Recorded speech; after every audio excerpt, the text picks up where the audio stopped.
Kabul has fallen as the second Afghanistan war of my lifetime is over, even before it starts.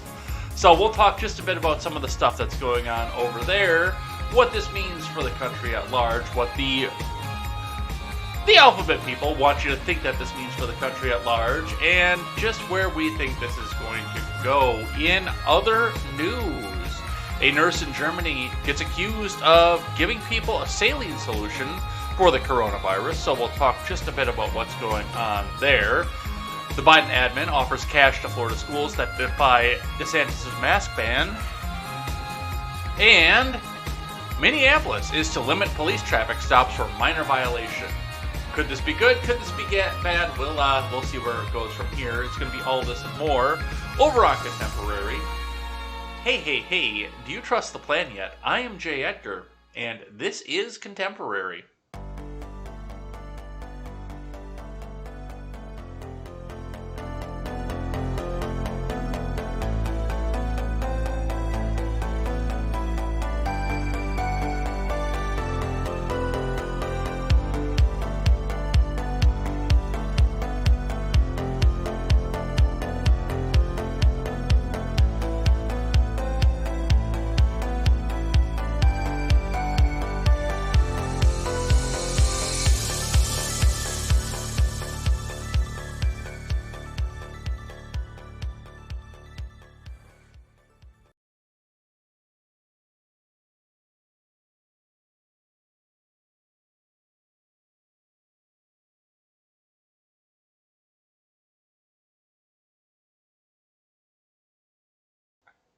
When you're making an Instagram feed of the news, it really helps to start you out. It helps to get people into your audience. It helps to get people in and seeing what you're doing. If you hit the go live button, the phone went dark just as I was clicking back into the main scene here, and I noticed it right there. So we are live on Instagram. We are live on YouTube. We are live on DLive. We are live on Twitch, and we are live on Facebook. So you can go check all those platforms out. We're also live on Trovo, too, by the way. Trovo does not get enough love. I also think I should probably go and reset what we've got going on here as far as the chat goes, because I did not reset that before. So let's get started on that as well. I didn't reset that from the game stream I did on Friday night, and oh boy, what a weekend it's been. By the way, family is all doing okay. Those of you who know and understand why I'm a little bit tired and a little bit behind right now, because I have spent all weekend working because of a family emergency that we're going to keep private, but it is in the family.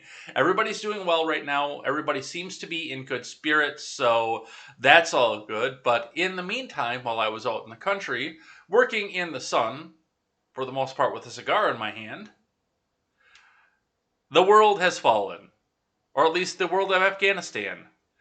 But hey, don't worry, there are no more mean tweets. So we're going to get through all this all. We are at 45 tabs this morning.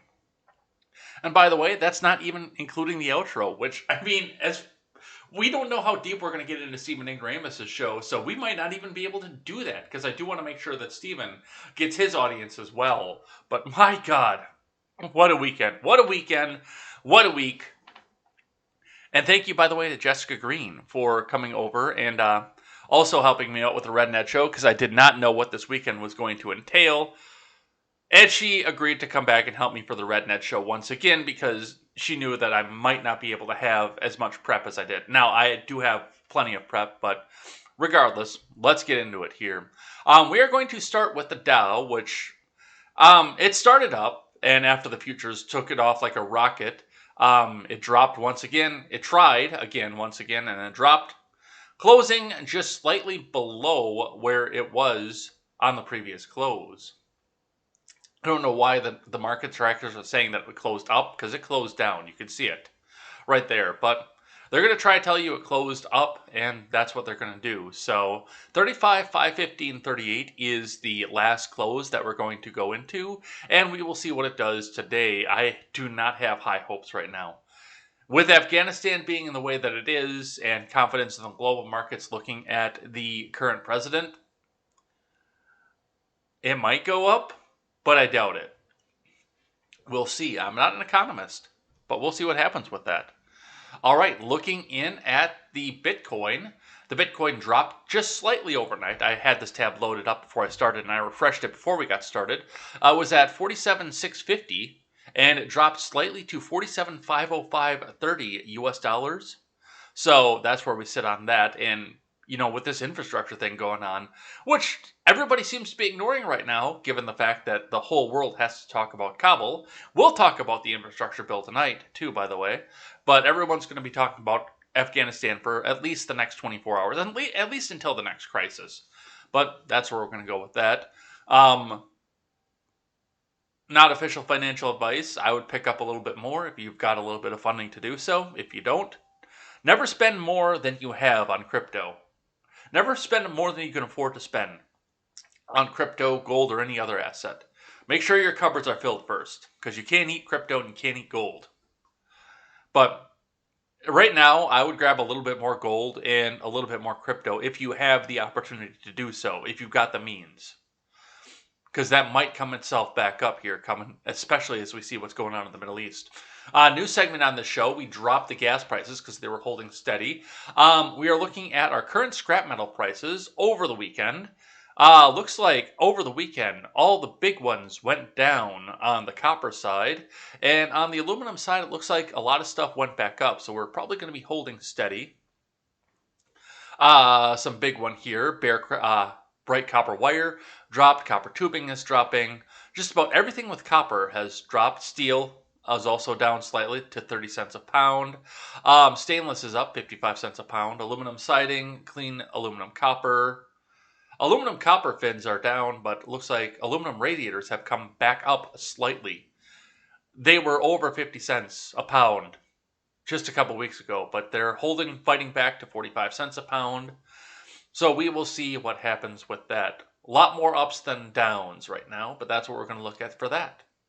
Looking at IBD for the morning here, Dow Jones Futures resist this urge amid choppy market rally. Nvidia, DocuSign, Robinhood are near buy points. Please buy stocks. We need to have the markets hold up because Biden failed. From Ed Carson.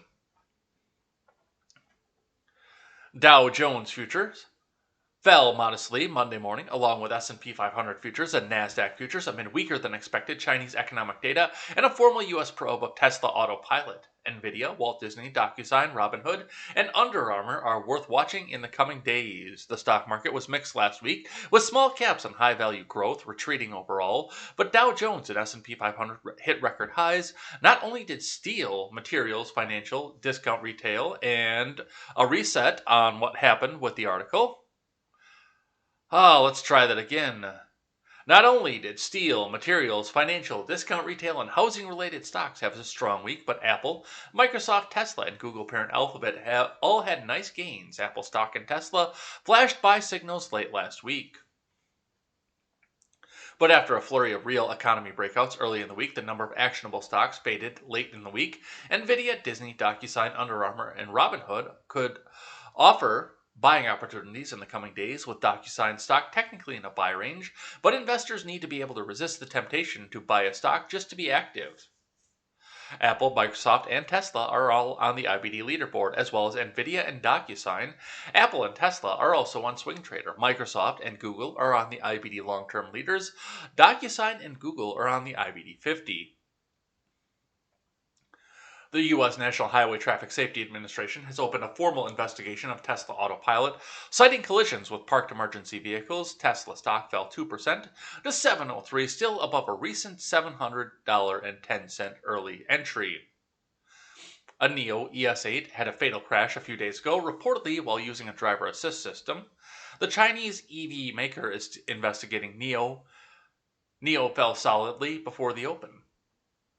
Sonos stock jumped before the open. Google has infringed on 5 Sonos patents related to smart speakers, according to an initial ruling from a U.S. International Trade Commission judge.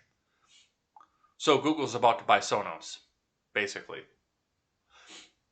Sonos stock, which rallied 11% last week on strong earnings, leapt 10% on early Monday, close to consolidation highs. On the futures, Dow futures fell 0.3% versus fair value. S&P 500 futures lost 0.3%, and NASDAQ 100 futures dipped 0.35%. Dow futures were weakened as key Chinese economic data missed views as Beijing reimposes harsh restrictions to control the pink pox outbreaks. July industrial production grew 6.4% versus a year earlier, down from June's 8.3% and views for 7.9%. July retail sales climbed 8.5%, cooling from June's 12.1% and undershooting estimates for 10.9%. January to July fixed asset investment climbed 10.3% below forecasts for 11.3%. Crude oil prices and copper futures fell. The 10-year Treasury yield edged lower after retreating on Friday. Remember, overnight action in Dow futures and elsewhere doesn't necessarily translate into actual trading in the next regular stock market session. A lot of information there, and the U.S. economy is not doing as well as everyone keeps thinking it is. Yes, the Dow is going crazy. It's going forward, but month over month, they're losing and they're going past projections on how much people are going to buy, how much industrial production there's going to be, and how much travel there's going to be. So we will see what happens with that and where the markets go. Let's look briefly into Daily FX. We're not going to go too far into this because I know everybody here, all 9 people watching right now, are here for one thing. What's happening in Kabul? So let's just briefly touch on this and let's get into that. Let's see. Dow Jones, NASDAQ 100, S&P 500 forecast for the week ahead.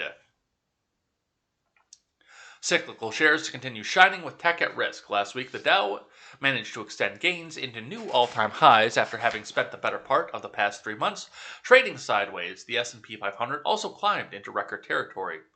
It was the tech sector that fell relatively behind the NASDAQ 100. Trading mostly flat. Could this be a meaningful turning point for the cyclical sector, which tends to closely follow the swings of the economy? On the chart below, the ratio of NASDAQ 100 to Dow Jones can be seen inversely tracking the U.S. 10-year Treasury yield. The latter is often viewed as a gauge of the Fed monetary policy expectations and overall economic growth bets. As the Dow Jones consolidated, the 10-year Treasury yield traded lower, reversing much of the upside progress for the first quarter.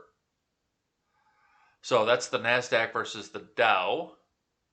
The NASDAQ and the Dow futures ratio versus the 10-year Treasury yield. And as you can see, it is kind of almost exactly inverse to each other. So that's what's going to happen. That's what we're going to see with some of the Treasury yield, where the Fed is going to go. I know Ron wants to end the Fed, and I don't blame him for this, but yeah, it's time.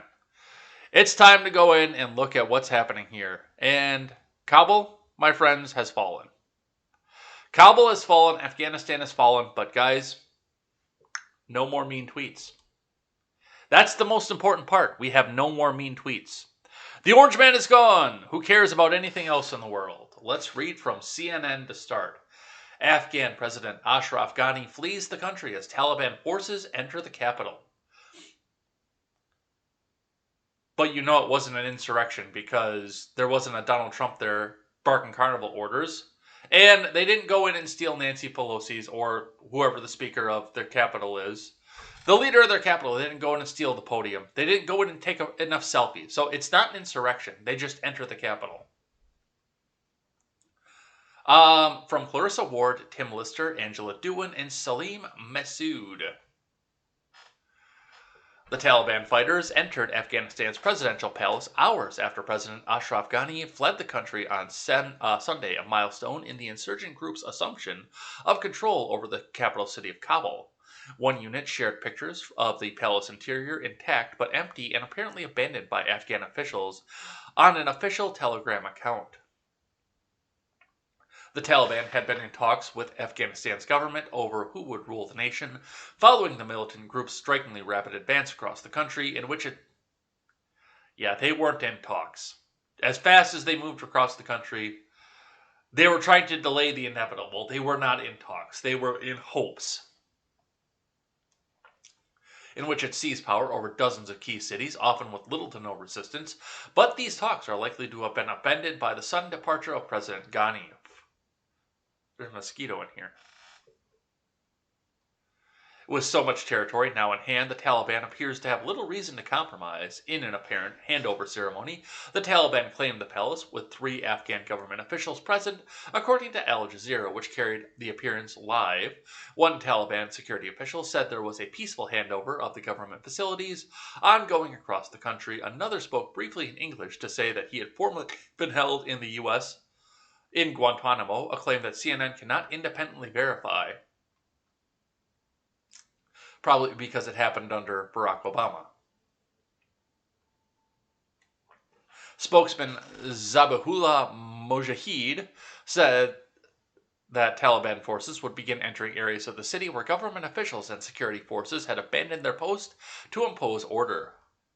This morning, the Islamic Emirate released a statement that our forces were outside Kabul city, and we did not want to enter Kabul through military ways, he said. However, now we're getting reports that the district police offices are evacuated. Police has left their job of ensuring security. Also, the ministries are emptied, and the security personnel of Kabul administration has fled.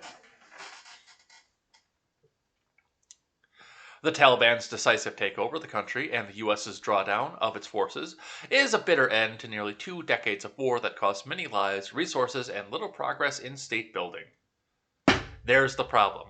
It was about state building. It wasn't about going after Osama bin Laden. It wasn't about an answer to terrorism. It wasn't about national pride. It wasn't about any of that.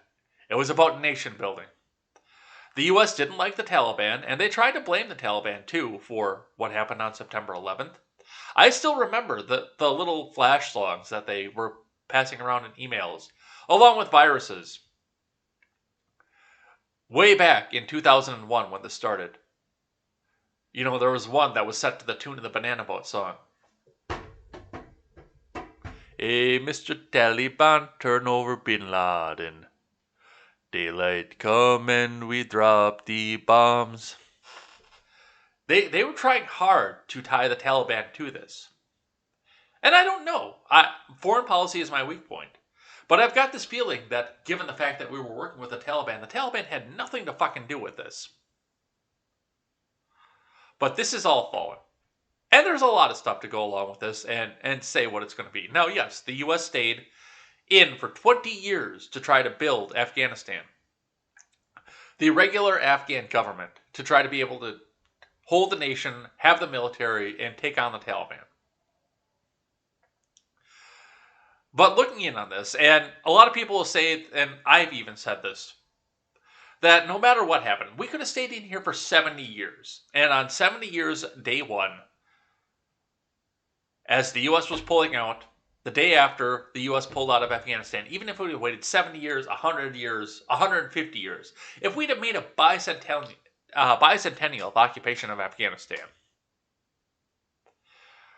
on day one after we left, the Taliban would be standing in the middle of Afghanistan screaming, "Mine now, bitches! Ha ha! I just had to wait it out! Ha! Mine!"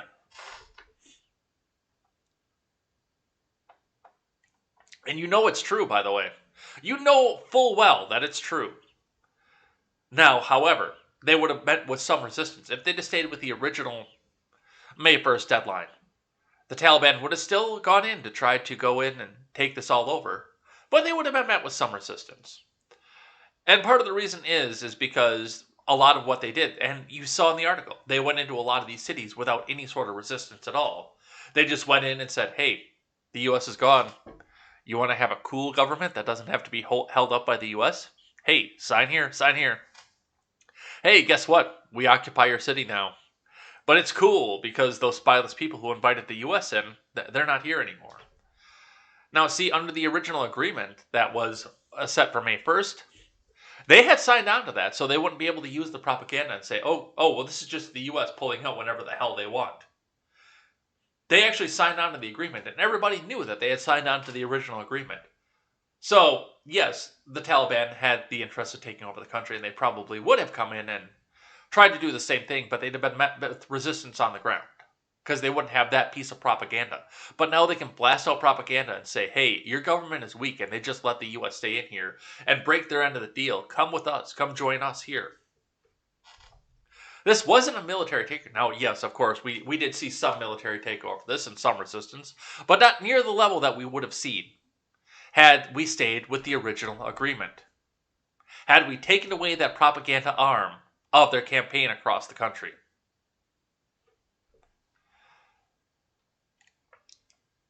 But it's over. Ghani has fled. It's over. Yeah, that's another part of the problem there that Katie said is saying too is, yes, we're over there arming these people. Not intentionally. We didn't come out and say, hey, sign here, sign here, sign here. You have new weapons, new guns, and all the other stuff. Haha. No. We just left it there. And once again, the Taliban is in there. Just like if we'd have waited 70 years, on 70 years day one, they went into these bases and said, haha, mine now, bitches! Tonight on CNN, history of the sitcom. Isn't that great? Isn't that special? All right, let's read from Al Jazeera.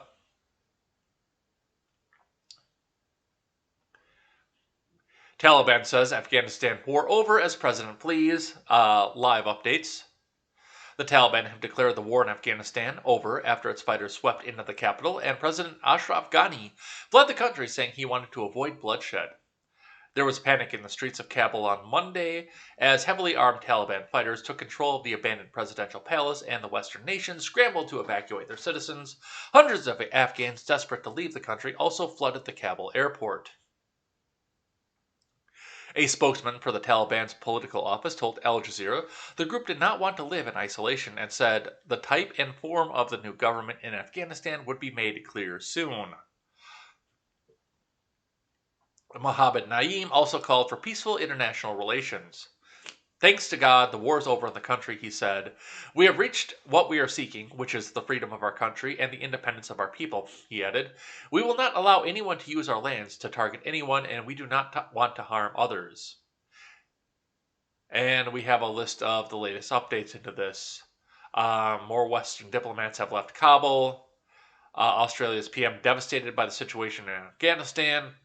Please, U.S., come back in and go take Afghanistan again. Just stay in there, please.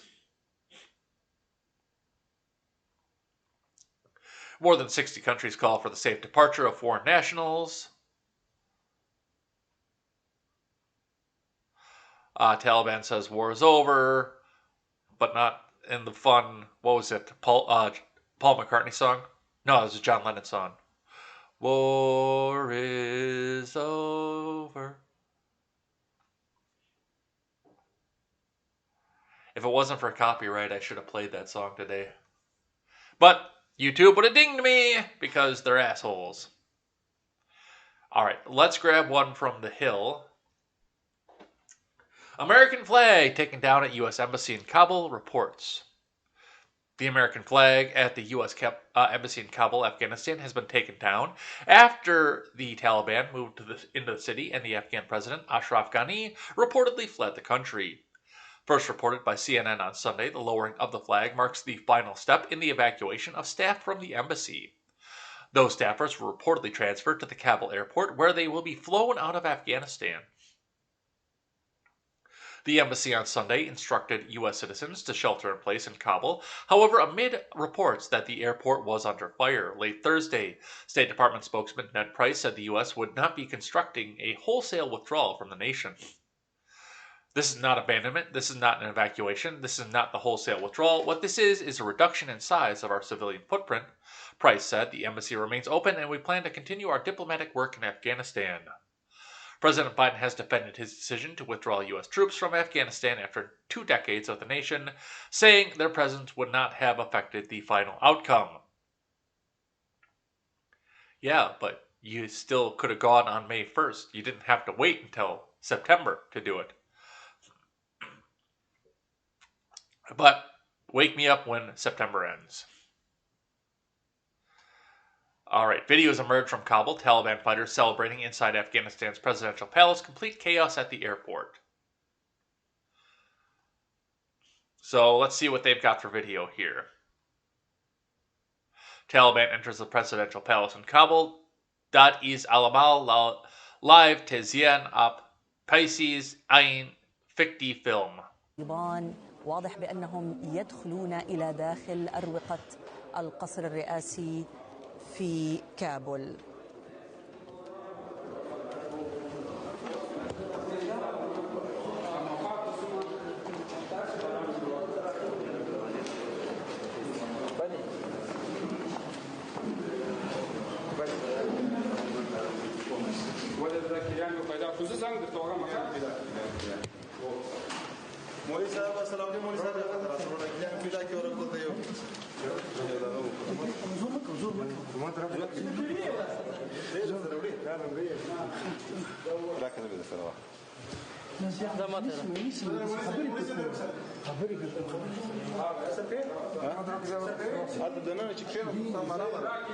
طالبان واضح بأنهم يدخلون إلى داخل أروقة القصر الرئاسي في كابول.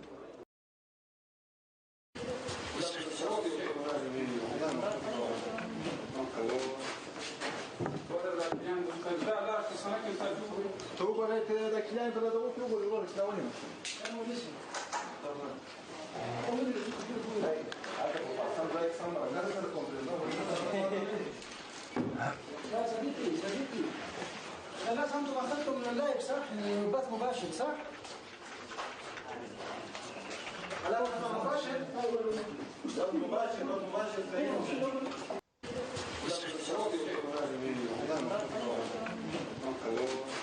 We got some more pictures here. Taliban fighters. Shut up.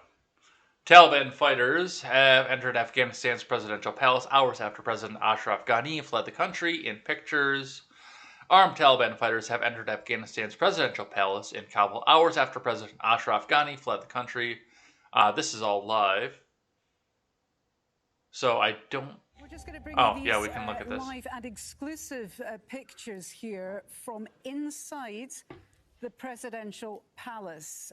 What you are looking at right now is Taliban fighters inside the presidential palace. This is these pictures exclusive on Al Jazeera.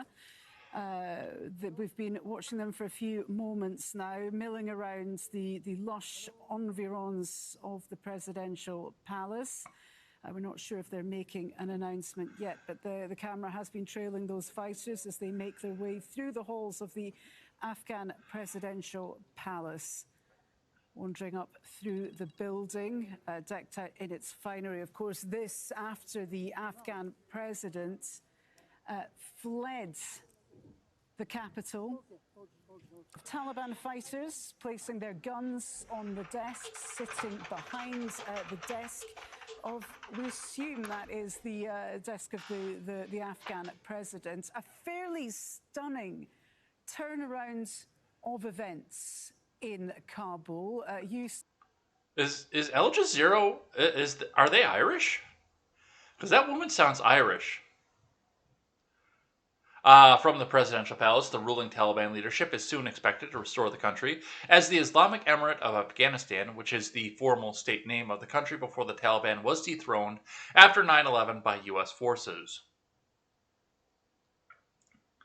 Absolutely insane. People are trying to enter the Kabul airport as shots fired. It is a reminder that UAE consortium is responsible for the security and the ground services. Turkey is only guarding the airport against external attacks.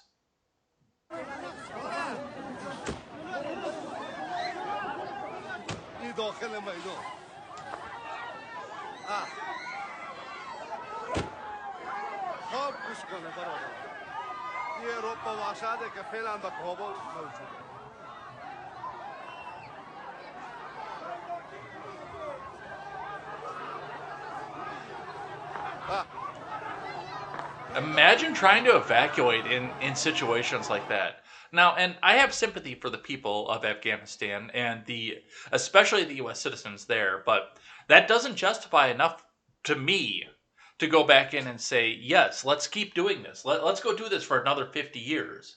Because I know that there are people, Dan Crenshaw, W,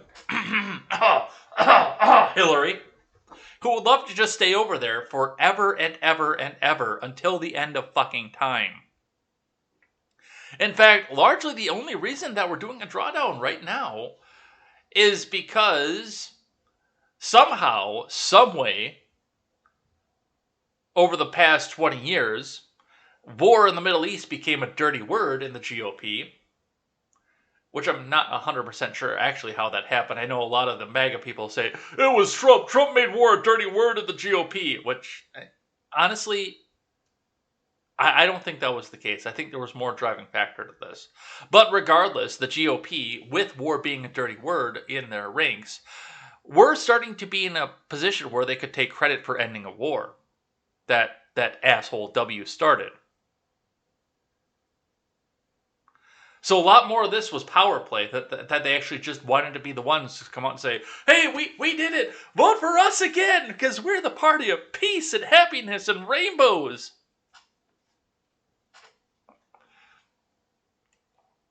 It's kind of hard to hold that sentiment up when those warmongering GOP assholes were the one that end this war.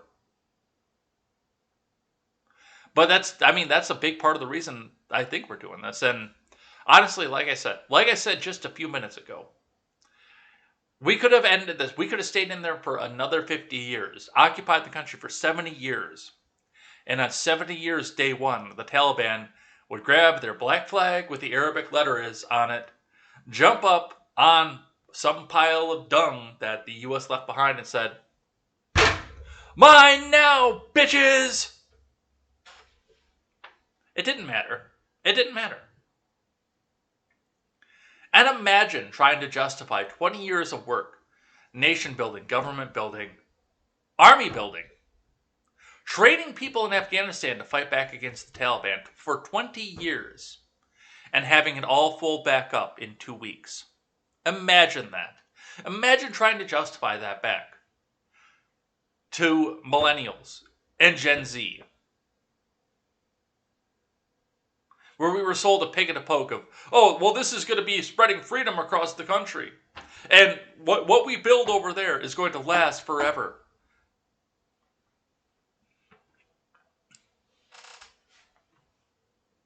All right, let's grab one from the Daily Wire. Afghans try to jump in planes taking off. People fall from planes high in the air, reports say. From Ryan Saavedra. Images coming out of Afghanistan on Monday morning showed large numbers of people running in front of U.S. military cargo planes that were taking off, forcing the military to use helicopters to clear people off the tarmac so planes could take off. Other disturbing images showed objects falling from the cargo planes once there were hundreds, if not a couple thousand feet above the ground after takeoff. Various news reports, including Newsweek, the Daily Mail, and Haaretz, reported that objects falling from the planes were people. Watch. I know that this doesn't really apply to a lot of people here, but just in case, there's a trigger warning that this might be slightly disturbing.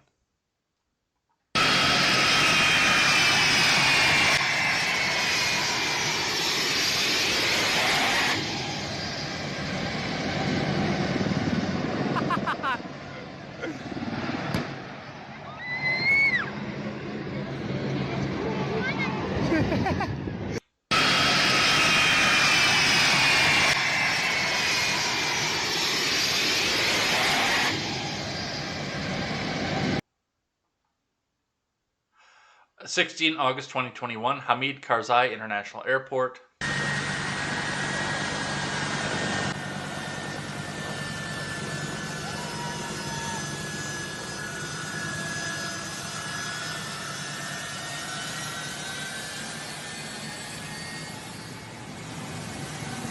Yeah, there they are, right on the plane, getting ready to take off.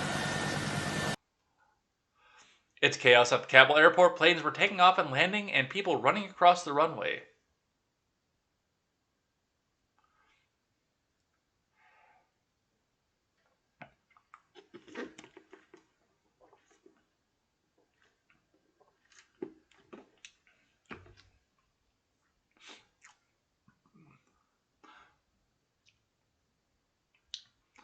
Now, mind you, I don't know why they want to be on the plane so bad.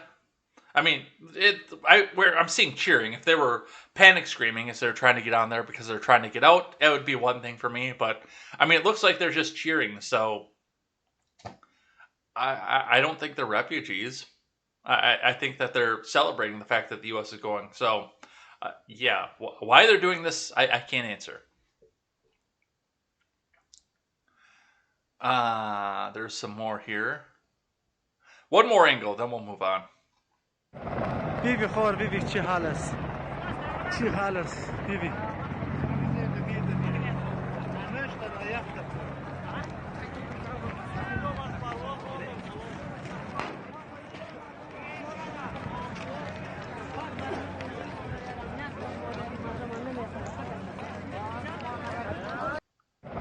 vivi خور vivi چی حال است. Welcome, new people, by the way. I see a lot of new names in here. Oh. Okay, we're going to grab one more angle here. I didn't see this here. Exclusive. A clear video from other angle of men falling from the C-17. They were clinging to some parts of the plane that took off from Kabul early airport today. So I was wrong. We'll do one more angle after this. Oh, there he goes. That's going to hurt.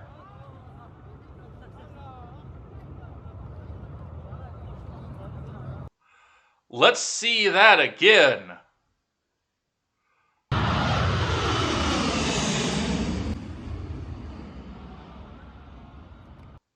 See him right there?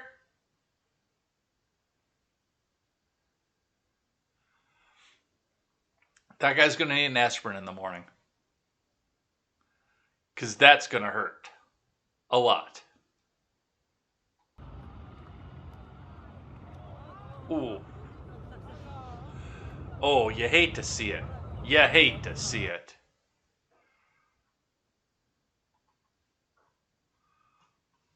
Alright, let's grab one from Axios. Joint Chiefs Chairman moves up terrorist threat in Afghanistan, so the alphabet agencies want you to be afraid. You knew this was coming too. From Jonathan Swan.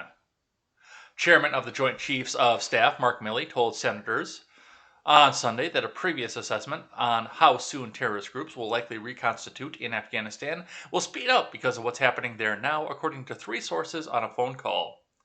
Protecting the U.S. against terrorist threats to the homeland was an original reason for engaging the U.S. in this 20-year war. No, it wasn't. It abso-fucking-lutely was not. Afghanistan has fallen to the Taliban much faster than President Biden or his top military leaders predicted. On a Sunday phone call between Biden top officials and senators from both parties, Senator Lindsey Graham asked Defense Secretary Lloyd Austin and Milley whether, in light of recent events, they will revise an assessment to Congress in June of a medium risk of terrorist groups reconstituting in Afghanistan within 2 years.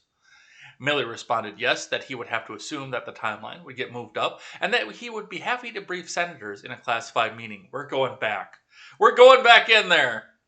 Guys, it's coming. The warhawks, the warmongers, the W's of the fucking world are going to get their way. We are going back. Just you wait and see. The 3 Biden officials on the call were Secretary of State Anthony Blinken, who had already been sent out to face tough questioning on the Sunday shows alongside Austin and Milley. No, he is from the Biden administration. He did not face any fucking tough questions on the Sunday shows. Sources on the call described a surreal experience listening in on the Biden officials brief them on the situation while checking their cell phones and seeing real-time chaos unfolding in Kabul. Reports were firing across Twitter of Afghan President Ashraf Ghani fleeing Afghanistan while the U.S. military scrambled to evacuate the embassy in Kabul. This chaos was the opposite of the orderly, safe withdrawal that Biden had promised. See, I knew this wasn't going to be an orderly, safe withdrawal. Now, given the fact that we actually did withdraw, that did surprise me. I thought there was going to be an 11:59 emergency that meant that we needed to stay in there forever. So he beat my expectations. I thought for sure that, come on, man, we gotta pull out date of September 11th. And I thought for sure on September 10th there was going to be a terrorist attack to justify us sitting over there again for another 20 fucking years. Biden, you have beaten my expectations. They weren't very high for you, so it wasn't a real high bar to clear, but you have beaten my expectations. So this is a developing story, more to come. Let's listen to our friend General Milley, the 4-star general. General Milley, during today's Department of Defense briefing with Secretary of Defense regarding Afghanistan, our primary objective is to conduct a safe, responsible, and deliberate retrograde of U.S. forces from Afghanistan in good order. With respect to Afghanistan, our primary military objective at this point is a change of mission to conduct a safe, responsible, coordinated, and deliberate retrograde of U.S. forces from Afghanistan in good order. We will do this in a synchronized fashion, shoulder to shoulder with our allies and NATO partners, and we've been steadily reducing our presence for almost a decade, and we are now in the final phase of that strategic retrograde. As you know, we've been transferring steadily functions and responsibilities to the Afghan security forces for a considerable amount of time. The President of the United States has given us a window to be complete no later than September. I don't want to here put precise dates in public on our exact milestones because there are many variables that will factor in to the ultimate outcome. I'm confident, however, that our ability to meet the objective in the time frame that the President has directed. With respect to Afghanistan, our primary military objective at this point is a change of mission to conduct A change of mission to conduct a deliberate retrograde of U.S. forces from Afghanistan in good order. How's that working out for you, General Milley? No, sit down. Level with me, General Milley. How you doing with that? How's that working for you? You want to talk about it? Get a little bit off your chest? Shed a little tear for the fact that, you know, your little pet project of staying in Afghanistan forever is failing in front of you? You want to talk about it, champ?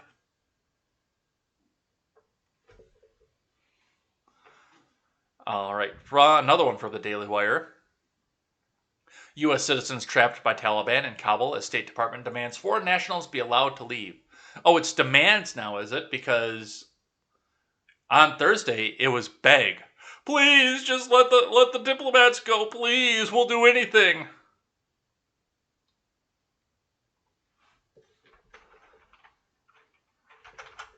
Spartan, that can be arranged. Because I do want to see that. From Emily Zanotti. Senator Tom Cotton's office told New York Times reporter Maggie Haberman that his office is receiving calls from U.S. citizens trapped behind Taliban checkpoints, even as the U.S. State Department is demanding the Taliban allow foreign nationals to leave the country. Cotton's office opened its phone lines to citizens in Kabul who need help, according to a tweet from the senator sent out earlier Sunday morning, asking anyone in need to make contact. Haberman tweeted Sunday night that Cotton's office received calls from multiple U.S. citizens requiring help. If you're an American stranded in Afghanistan or know one who is, please contact my office immediately, 501-223-9081 or evac@cotton.senate.gov. The situation is dire, but we'll do everything in our power to help keep you informed and help get you out, Cotton's office said on Sunday. Do not send your junk or a picture of your junk to evac@cotton.senate.gov. I disavow that. Any of that.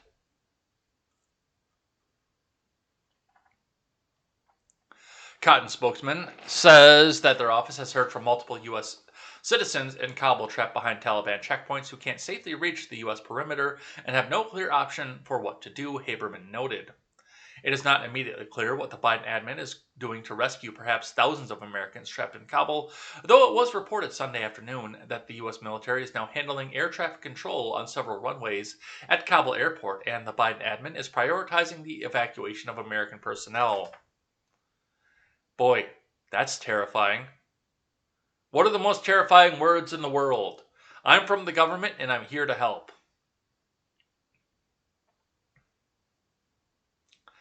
Biden admin has curtailed the number of U.S. flights to the U.S. for Afghans who worked alongside the U.S. as prioritizes the evacuation of American personnel from the country. Three sources familiar with the situation told CNN. CNN State Department reporter Jennifer Hansler noted.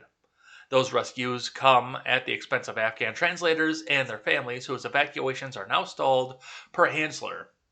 The last flight, for the time being, of Afghan special immigrant visa applicants and their families bound for Fort Lee, Virginia, has left Afghanistan.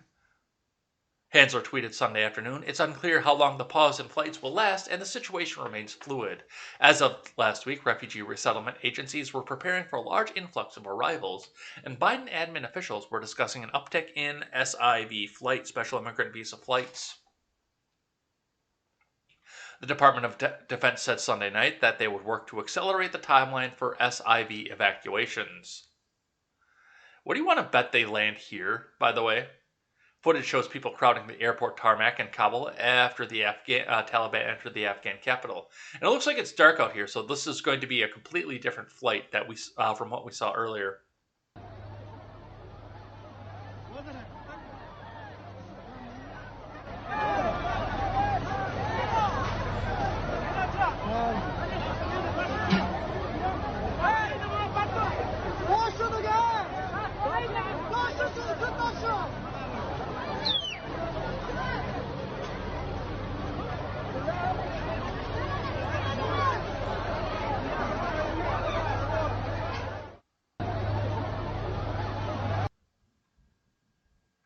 Crazy chaotic scenes at Kabul airport.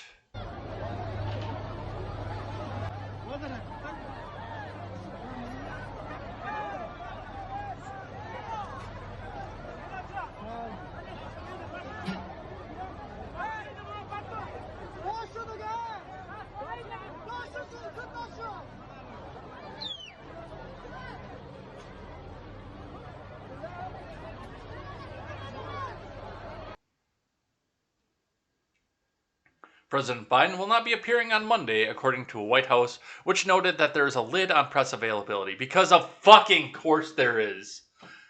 Of course there. I'm calling a lid, man.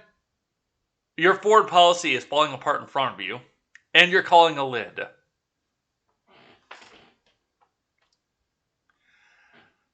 Speaking of a lid, are you ready for this? This is great.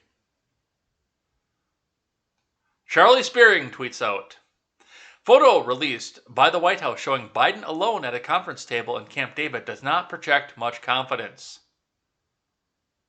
There he is, asleep at the conference table.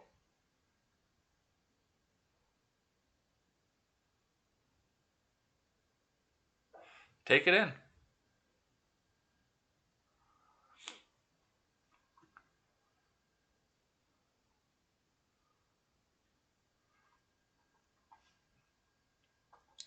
From the Blaze, Biden blames Trump in a statement on Afghanistan, deploys 5,000 U.S. troops to evacuate personnel as Taliban march towards Kabul.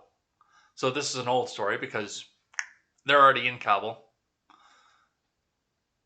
President Biden, who is on a scheduled vacation at Camp David, issued a statement on Saturday afternoon regarding the deteriorating situation. In Afghanistan, Biden announced he would deploy 5,000 U.S. troops to Afghanistan to evacuate personnel as Taliban marches towards Kabul.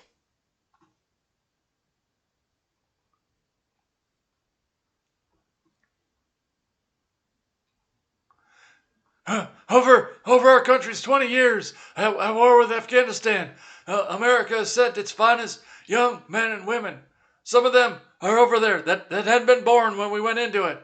But that's W's fault, man. I signed on to it as a senator, but that's W's fault. Invested nearly $1 trillion. Trained over 300,000 Afghan soldiers. Yeah, I would leave that part out if it was me.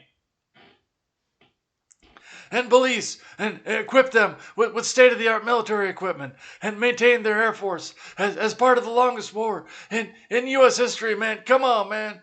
Biden said in the update on the tumultuous withdrawal, which I guarantee you he didn't write. Maybe he plagiarized it, but he didn't write that. He then defended his withdrawal from Afghanistan that was initiated by former President Trump. Oh, 1 more year or 5 more years of U.S. military presence would not have made the difference in the Afghan military. Cannot or will not hold its own country. And an endless American presence in the middle of another country's civil conflict was not acceptable to me. when I came to office, I inherited a deal cut by my evil orange predecessor, which he invited the Taliban to discuss at Camp David on the eve of 9/11 in 2019. That left the Taliban in the strongest position militarily since 2001 and imposed a May 2021 deadline on U.S. forces, Biden claimed, placing the blame on Trump. But see, they signed on to that agreement, which meant, as I said at the top of the show, they didn't have the propaganda, which is the reason that they didn't have to force their way into the vast majority of swaths of land that they took over while you were trying to get your forces out still. They just walked in and went up to the leaders of every city and every state and every territory and said, hey, the U.S. is still here. You want to be part of the Taliban? And the other dude came up and said, okay. That's what this last week has been.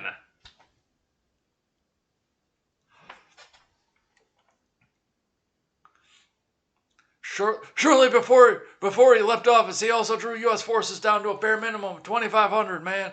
Come on, man. Therefore, when I became, the thing, I faced a choice. Follow through on the deal with a brief extension to get our forces and our allies' forces out safely, or ramp up our presence and send more American troops to fight once again in another country's civil conflict. No, you don't get to place the blame on this one. And like I said, if it wasn't the proper time to leave was 2001. So neither one of these men, the houseplant in chief or the Cheeto dictator, neither one of them had any business being the one that brokered this deal. But W's not going to do it because, oh man, I got to secure them poppy fields and find Daddy's war. Daddy, are you proud of me yet?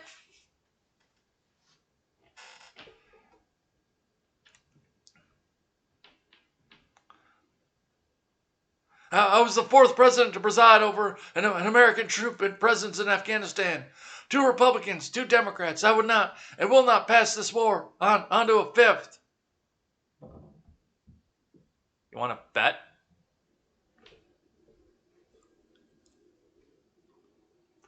Biden, who was scheduled to be at Camp David until Wednesday, had planned on withdrawing from Afghanistan on August 31st, but the speed at which the Taliban has captured major provinces and major cities has muddied the waters.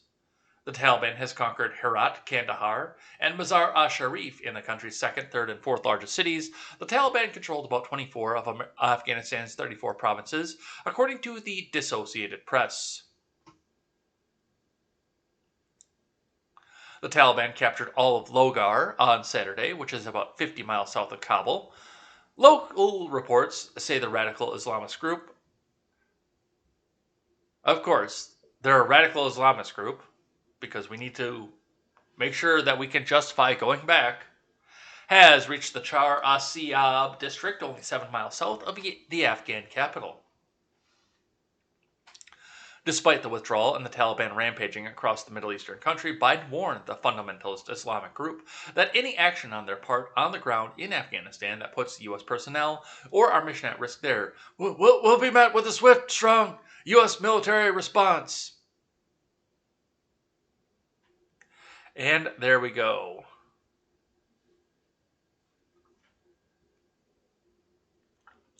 So, that's what's happening over there. Let's keep going. Jen Psaki out of the office as Biden remains silent on Taliban takeover of Afghanistan. The timing of Psaki's time off comes as Biden has faced criticism for remaining on vacation. They don't want to talk to anybody right now. And you know what? Kamala can't be found either at this point.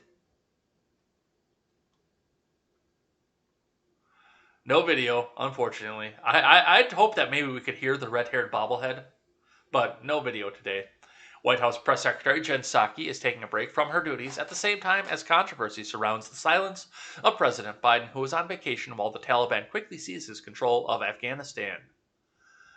Fox News sent questions to Psaki's White House email address Sunday morning and received an auto-reply hours later on Sunday morning. Fox News attempted once again to reach the White House spokeswoman, the same auto-reply stating that the voice of the White House would not be available for the next week was sent.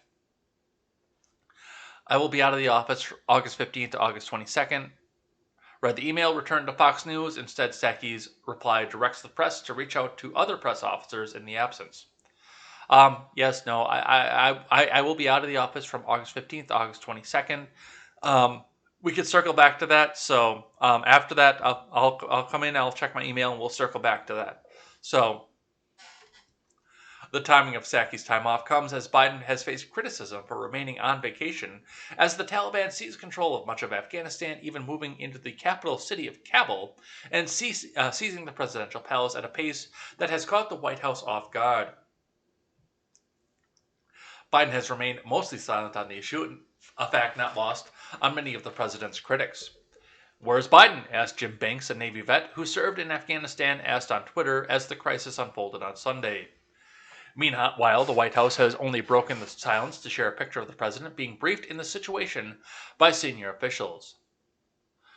This morning, the president and vice president met with their national security team and senior officials to hear updates on the drawdown of our civilian personnel in Afghanistan, evacuations of SIV applicants and other Afghan allies, and the ongoing security situation in Kabul.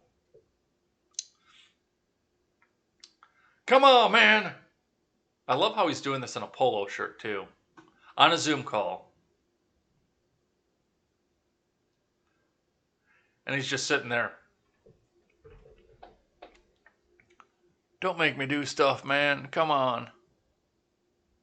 I'll send Corn Pop over there. He's a real bad dude.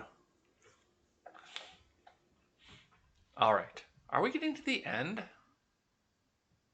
Yeah, we're just about to the end of the Kabul stuff, and then we've still got a full show. I had a full show already before the Kabul thing happened, just so you know.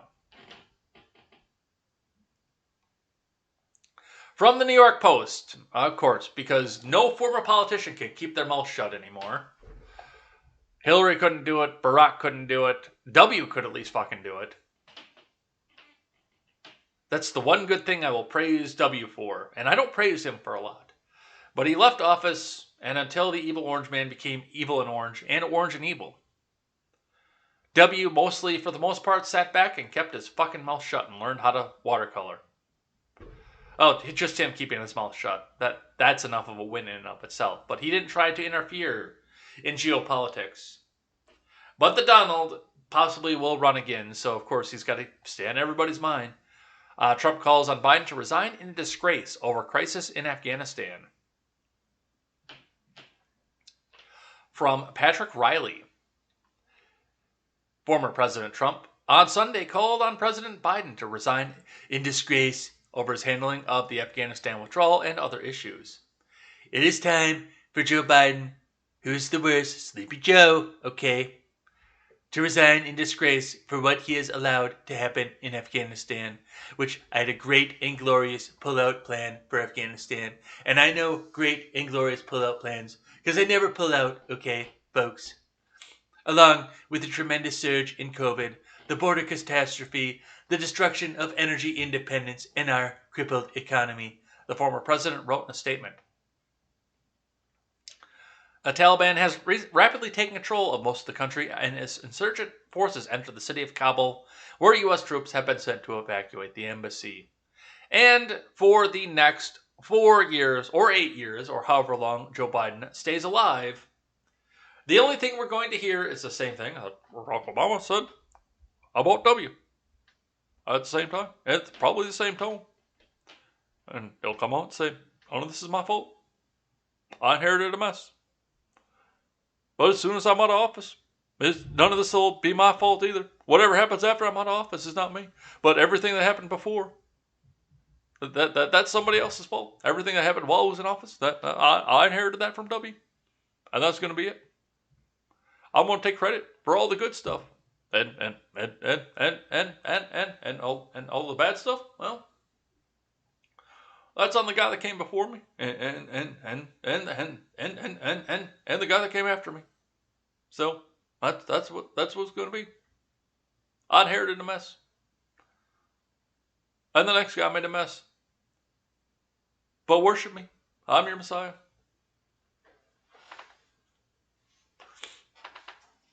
All right. And as we move into COVID stuff, I found a tweet that I actually did not believe at first, but several people have independently verified it for me. James Lindsay is the one that tweets this out here. So, given the fact that we have raised our terrorist level, now this came out before, obviously, the invasion of Kabul and the fact that now we have a terrorist nation on the other side of the world. This all came out before, but it's still worth noting here that right now, our potential terror threats are opposition to COVID measures, claims of election fraud, belief Trump can be reinstated, and 9/11 anniversary and religious holidays. Yes, this is real. Yes, this has been independently verified. Because I thought this was fake. I thought this was fake and gay. I thought this was photoshopped.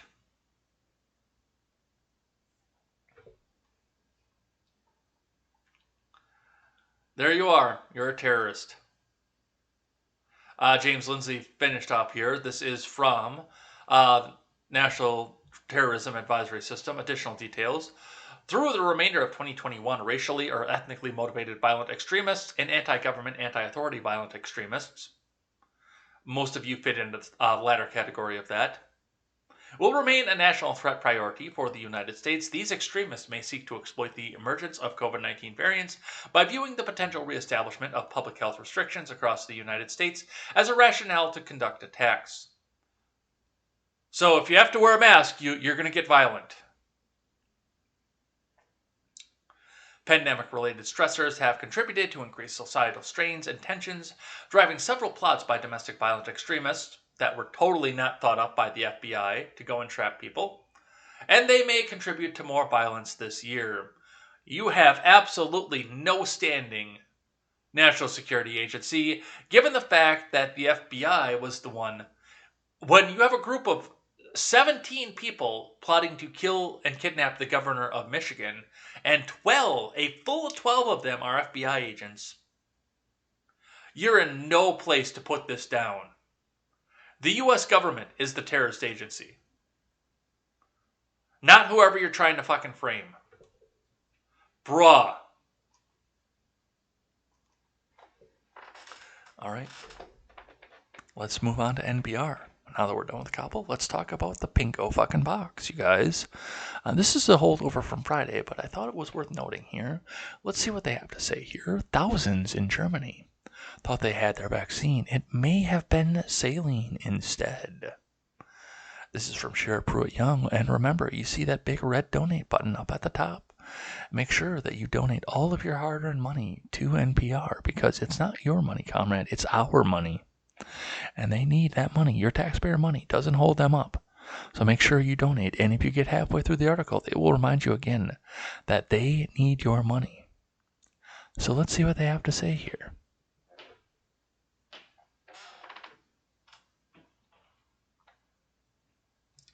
A nurse in northern Germany is suspected of having duped thousands of people into receiving a shot of saline rather than a pinko fucking pox vaccine.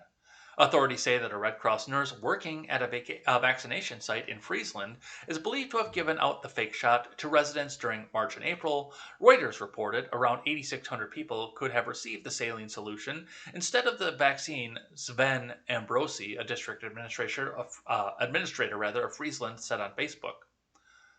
"I am totally shocked by the incident," Ambrosi said. "The District of Friesland will do everything possible to ensure that affected people receive their vaccine protection as soon as possible." I know he's German, but with a name like Sven, he sounds like he's Norwegian. The saline solution is not dangerous, but officials are urging anyone who got vaccinated at Raffhausen Vaccination Center during that period to get vaccinated again. They are contacting by phone or email those who may have received a fake vaccine, and a dedicated information phone line has also been established, officials wrote on Facebook.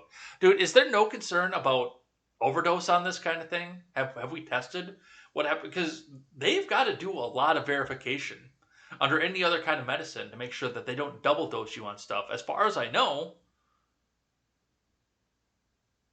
I mean, I'm not a doctor, but I would think that overdosing or double dosing on vaccine, or at least one dose of the vaccine, could be incredibly dangerous. Now, I know people that are going out because they want to get the trifecta and get all 3 vaccines, but I mean, I've got serious concern about this. Rather than just coming back and saying, okay, I need another shot. Okay, did you get it before? Oh, I have no idea. Oh, can we verify if you got it before? Oh, I have no idea. Yeah.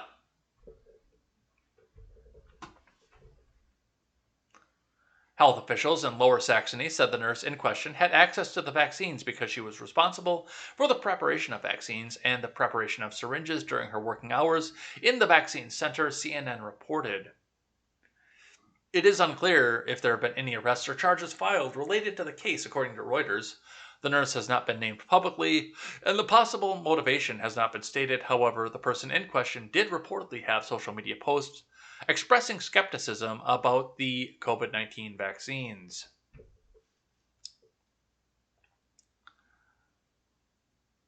Yeah, I mean, under most normal circumstances, that would throw a lot of things in chaos because you'd have to develop a test to see if a person got the vaccine or got a placebo or not.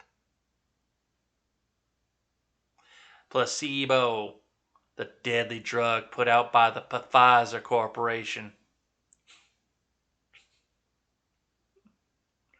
That is my favorite episode of King of the Hill.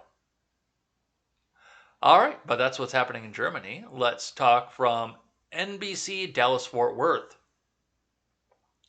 Texas Supreme Court blocks mask mandates in Dallas, Bexar counties. No author given. The Texas Supreme Court on Sunday blocked a mask mandate ordered by 2 of the nation's largest counties that defied Governor Abbott as COVID-19 cases surge and hospitals are stretched thin.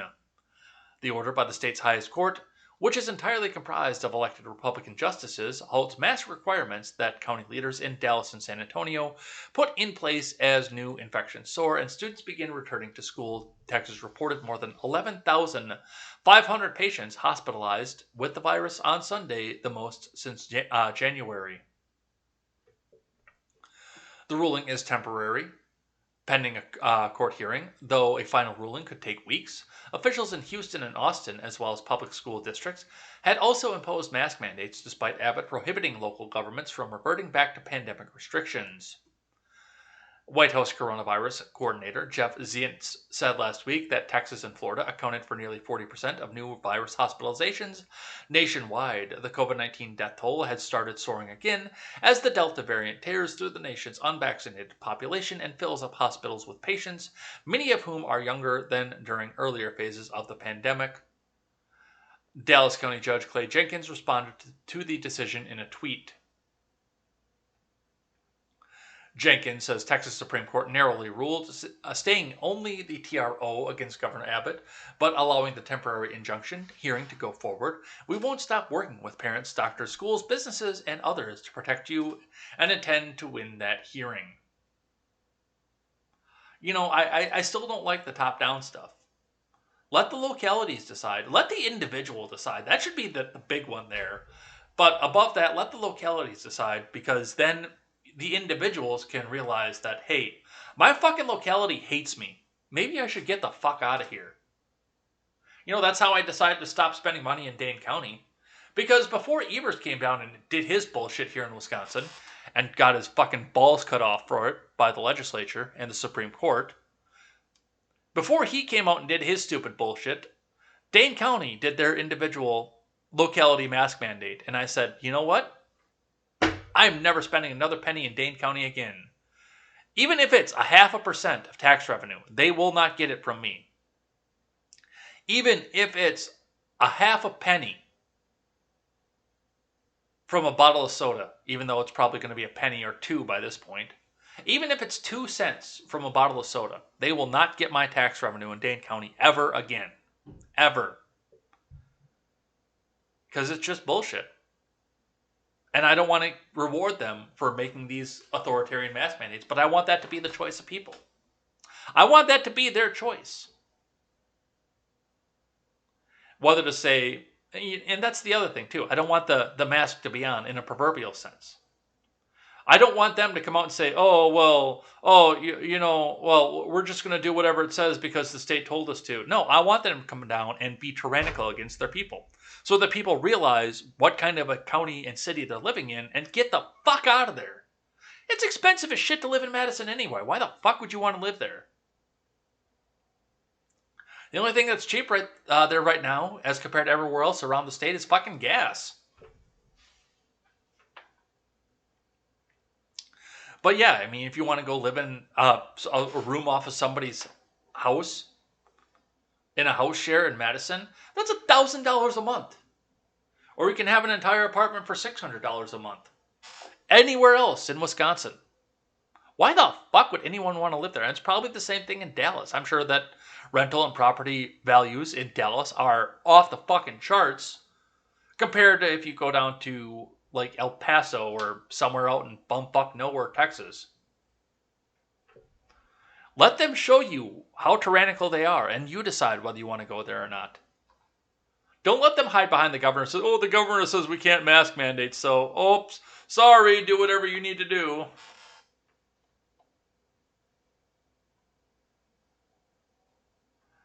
All right. Let's grab one from Twitchy, because I wanted to show you guys what a clickbaity headline looks like. The 14-day change in COVID-19 cases in Dukes County, Massachusetts, Martha's Vineyard, is plus 2,050%. Those you'll remember that Dukes County, Massachusetts is the county where Barack Obama lives, where he had his party, because I'm going to have his party.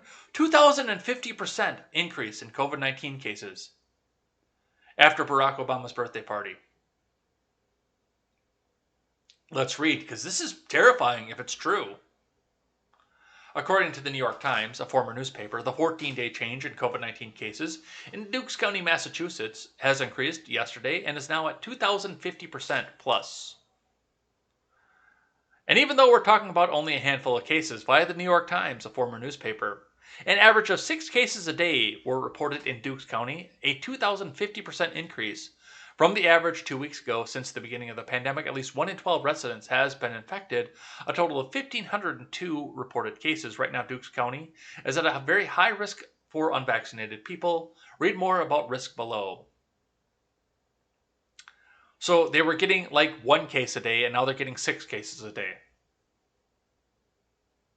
See, that's less terrifying than saying 2,050% increase.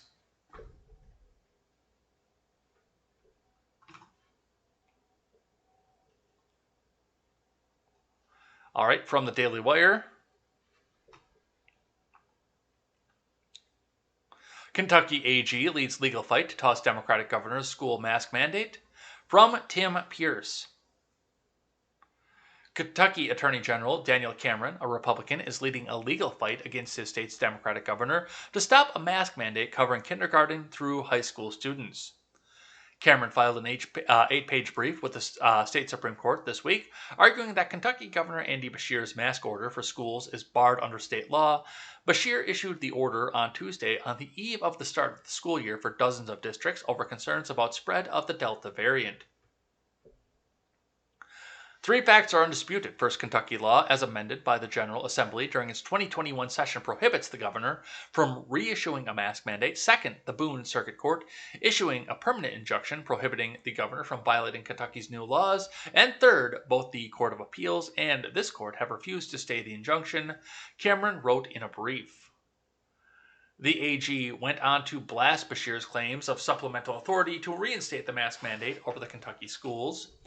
What's his authority? He cites his own executive order requiring children above age 2 and adults to wear masks at all schools and daycares, Cameron said, but the relevant authority, of course, is what the General Assembly has passed into law. 9 months ago, this circuit court told the General Assembly it could end the emergency, he continued.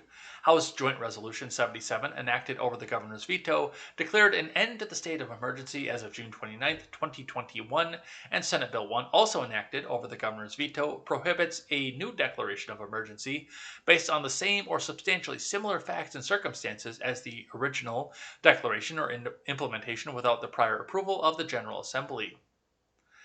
It matters that the General Assembly expressly prohibited the governor from reimposing the mask mandate.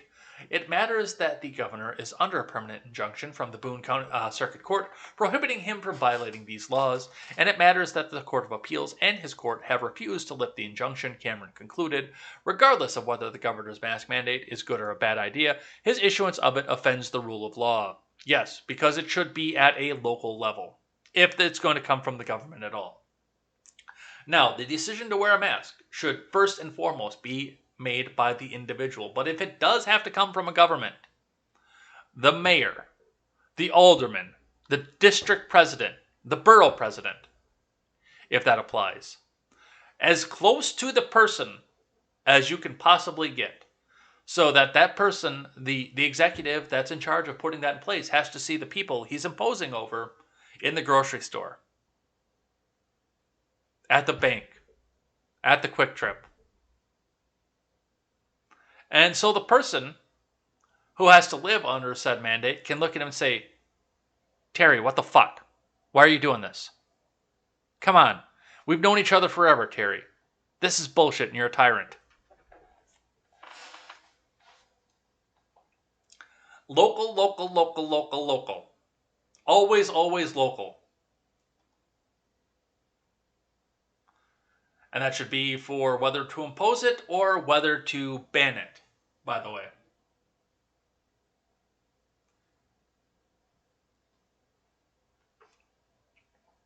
From the Associated Press.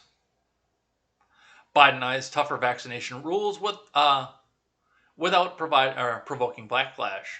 From Zeke Miller. Wow, I can read this morning. When the pace of vaccinations in the U.S. first began to slow, President Biden backed incentives like million-dollar cash lotteries, if that's what it took to get shots in arms. But as new coronavirus infections soared, he's testing a tougher approach. In just the past 2 weeks, Biden has forced millions of federal workers to attest to their vaccination status or face onerous new requirements. He's met with business leaders at the White House to press them to do the same.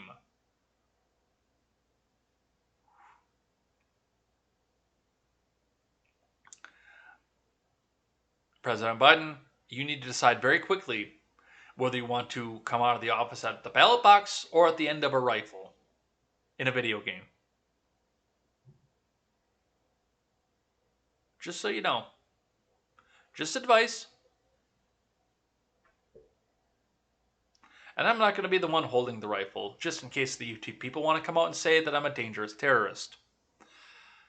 But if you keep imposing harsh restrictions on people, they won't need the FBI to radicalize them.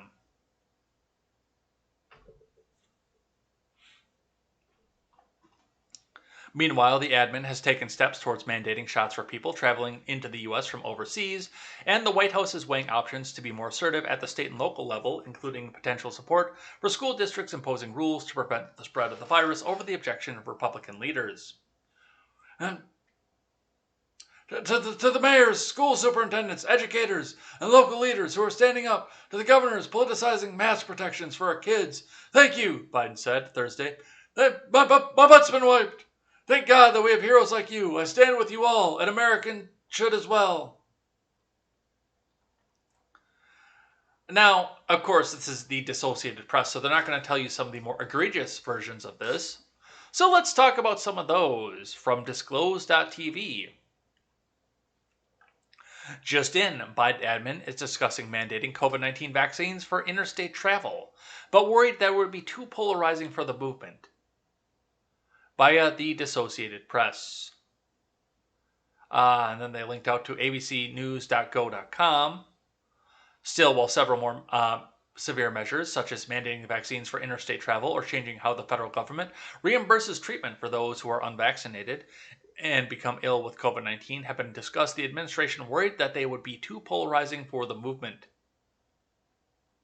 Update: White House official told Reuters David Shepardson that mandatory vaccination for interstate travel is not under consideration at this moment, following the Associated Press report that many Americans are deeply concerned.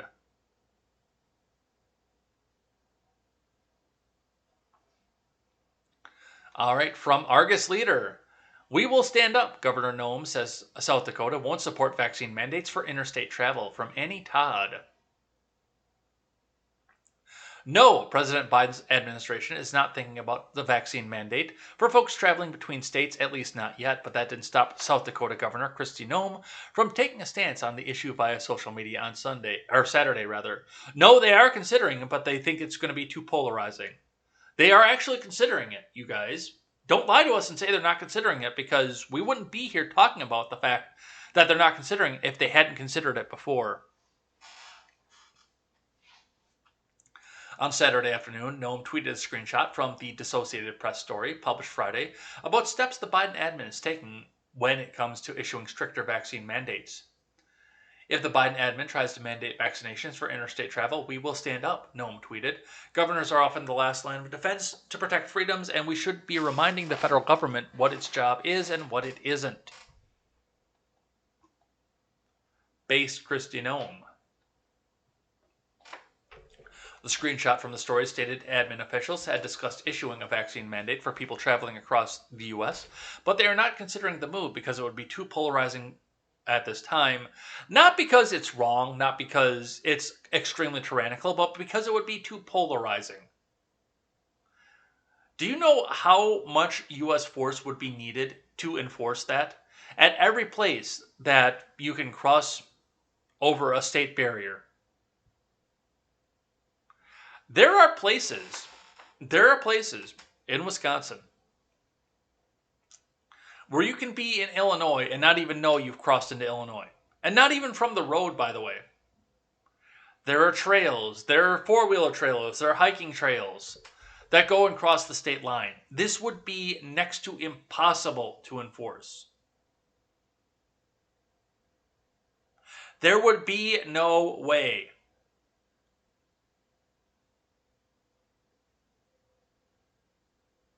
Unless you started scrapping roads, and the only way to get between your states would be the interstate system. Start putting roadblocks up on all your major roadways, all your state highways that change into other state highways, all your county roads that change into other county roads, all your town roads, all your logging roads, all your hiking trails, all your ATV trails. Block them off. Put a wall between states. We're going to build a wall, and Minnesota's going to pay for it.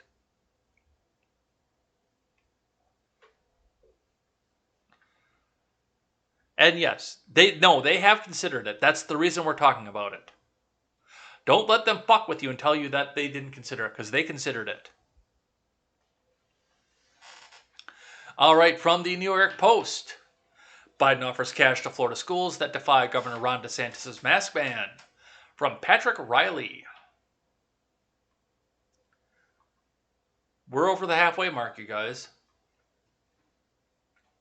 The Biden admin is offering cash to Florida school districts that defy Governor DeSantis' mask bans as COVID-19 deaths and hospitalizations rose in the state.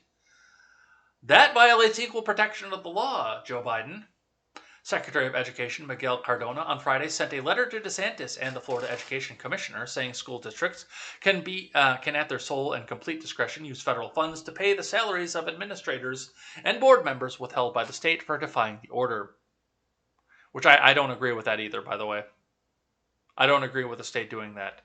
You are tasked in most of your constitutions for providing an education. I don't like the fact that you're tasked to do that, but if you are tasked to do that, then you can't withhold funds for something like that. I'm sorry.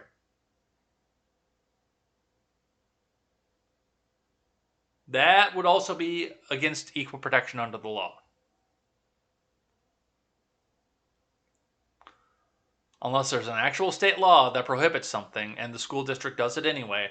But this isn't an actual state law. This is something that's coming off an executive order, just like the mask mandates in most states. It's all an executive order. So get your legislature to write a law if you really feel that strongly about it, and then you can withhold funds. But this, no, you can't do that, DeSantis.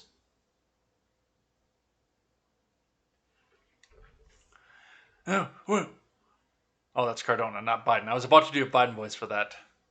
We're eager to partner with the Florida Department of Education on any efforts to further our shared goals of protecting the health and safety of students and educators, Cardona wrote. If Florida Department of Education does not wish to pursue such an approach, the department will continue to work directly with the school districts and educators that serve Florida students. A DeSantis spokeswoman blasted the Biden admin for wanting to spend federal funds on the salaries of superintendents and elected officials who don't believe that parents have the right to choose what's best for their children other than on Florida students, which is what these funds should be used for. The Republican governor last month signed an executive order banning school districts from making face masks mandatory for students and staff depending on defending parents' freedom to choose. The order came days after the CDC recommended all students and staff wear masks when they return this fall. On Monday, governor's office threatened to withhold the salaries of school board members and the superintendents who did not comply with the ban. DeSantis also threatened to withhold state funding from districts as well. But Cardona said the local school leaders should be allowed to make their own mask rules. I don't like the mask rules, and I actually agree with that. It should be on the local level. It always should be. If it has to be on the state level, let the legislature weigh in, not the executive order. This is the reason I don't care for DeSantis. And I know a lot of you guys like him. I don't. Because he seems like a pen and a phone politician. I can do what I want, and if John Boehner if Boehner's going to oppose me, then I got a tan suit and a pen and a phone. Okay, I'm just going to do it anyway.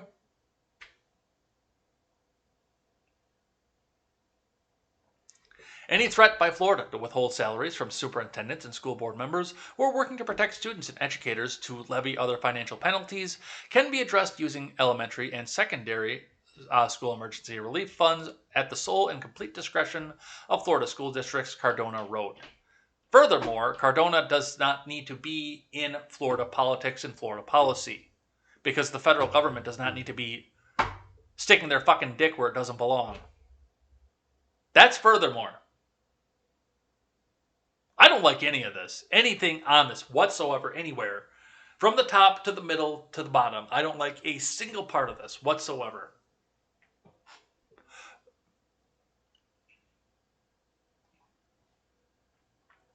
All right, from NBC News, person stabbed as vaccination demonstrators clash outside Los Angeles City Halls. Murder hornets. Washington State reports first live sighting of murder hornets in 2021. Aren't you afraid, you guys? Murder hornets are coming. Fuck you. From Dennis Romero. One person was stabbed on Saturday outside Los Angeles City Hall during dueling protests by pro- and anti-vax demonstrators. The victim, described by police as male, was treated by fire department personnel, the Los Angeles Police Department said on Instagram. No arrests have been made, but investigation is ongoing, the department tweeted. The afternoon demonstrations included a Choose Freedom march against medical tyranny, gathering on the right side of the political spectrum, and a No Safe Space for Fascists rally on the left.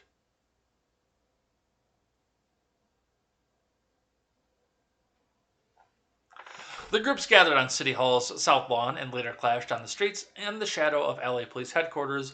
Video showed multiple fights break out. Frank Stolze, a reporter for KPCC Radio, tweeted that he was at the protests and was shoved, kicked, and my eyeglasses were ripped off of my face by a group of guys at a protest outside City Hall.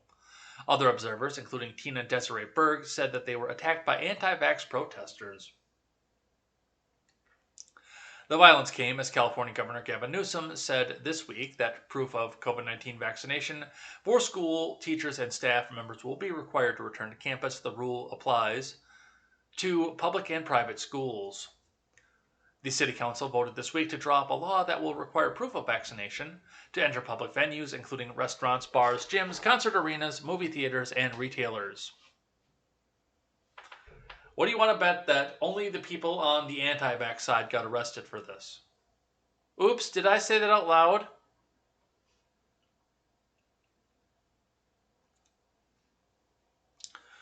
From KOCO.com.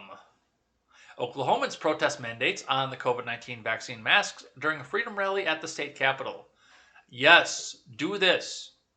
Tell your local government what you want. From Shelby Montgomery. Unfortunately, they got onto the Capitol, so this is, of course, an insurrection. Mecca, it's a quiet night at the Capitol. Shut up, you.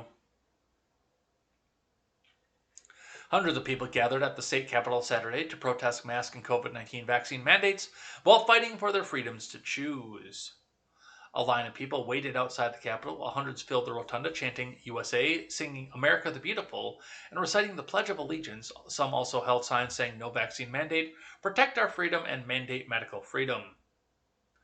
I don't want to see us be mandated for masks and vaccines because that is our right to choose what's best for us, one rally goer said. So that's why I'm here, to support freedom to choose. We appreciate that the vaccine was made, that it's offered to us. It's offered to us for free, but I don't want to be forced to take it, another rally goer named Karen M. said. Daniel Navejas, one of the speakers at the Oklahoma Freedom Rally event, said he thinks mandates are a way of communism taking over the nation. It's more of a plandemic and a scamdemic, Navejas said. The many people in the large crowd gathered outside the Capitol chanted, sang, and made their choice known while not wearing masks. I'm not worried about this at all, Navejas said, about being worried that the rally could turn into a stupid spreader event.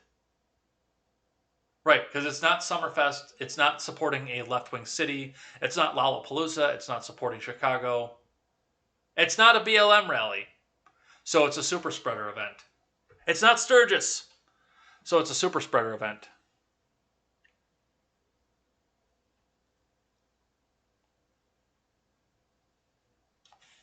Navejas told KOCO5 that they chose to have the event at the state capitol and send a message to those who work there and help make the laws.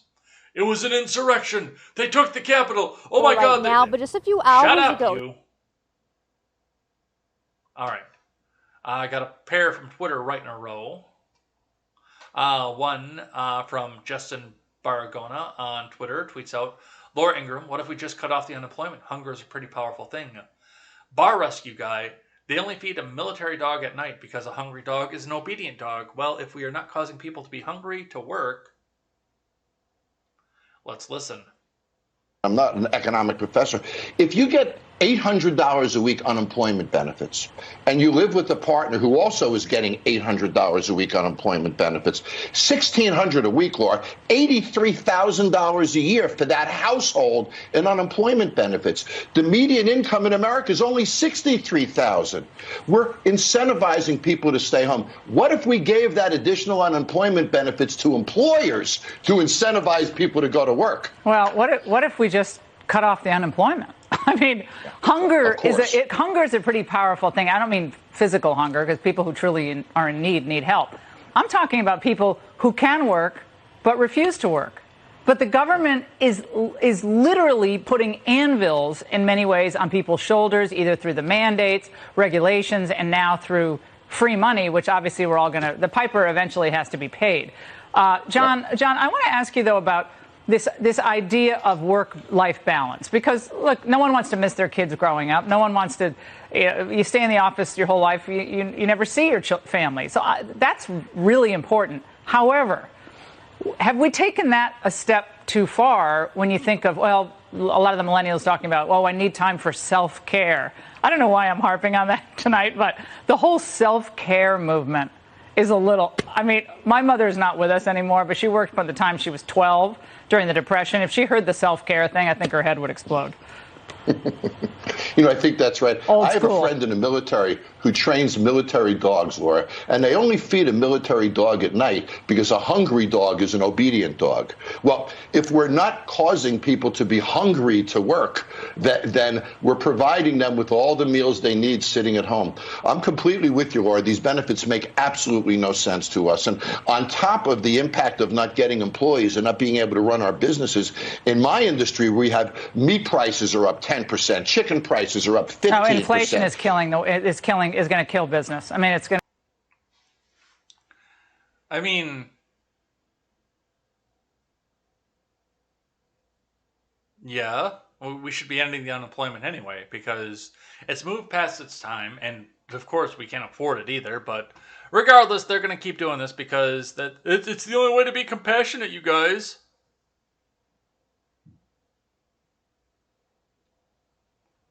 All right, let's keep going here. I got another one here. Moving on to some foreign COVID stuff. In Paris, nearly 200 protests against the government's vaccine passport are expected across France. This marks the 5th consecutive weekend of demonstrations.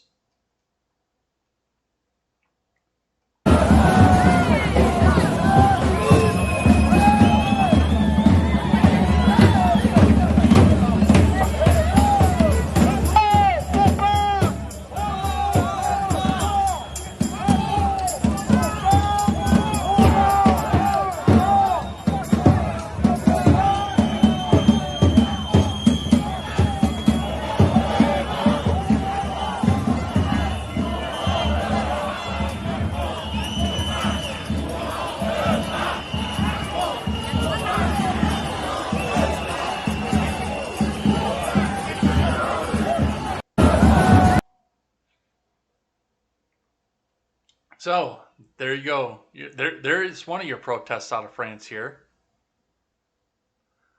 Sophisticated, let's be frank. That looks like way more than 200. No, it's 200 protests, not 200 people. There's probably about 5,000 people out there. From France 24, France sees 5th weekend of protests against Macron COVID pass. No author given.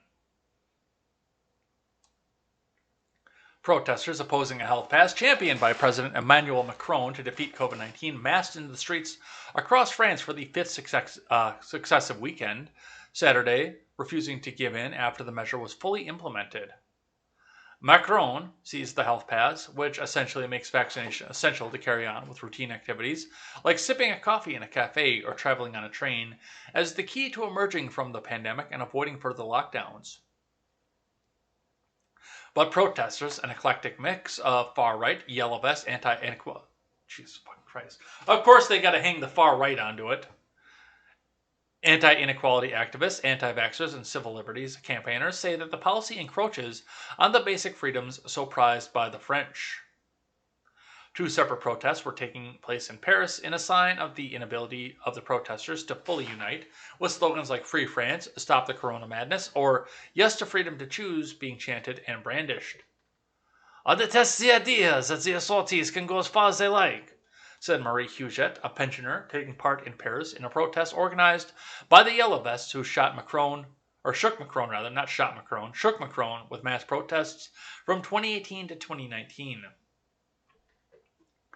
Jan Fontaine, 30, who works in a notary office, said he believed that the health pass is a measure that kills freedom and is segregationist. Ha ha ha.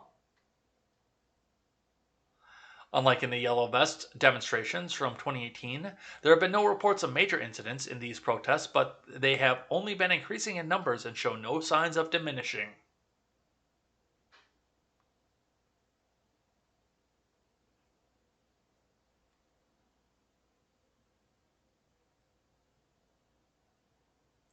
Macron knows what a guillotine looks like, right?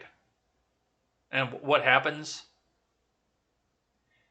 if he gets close to one?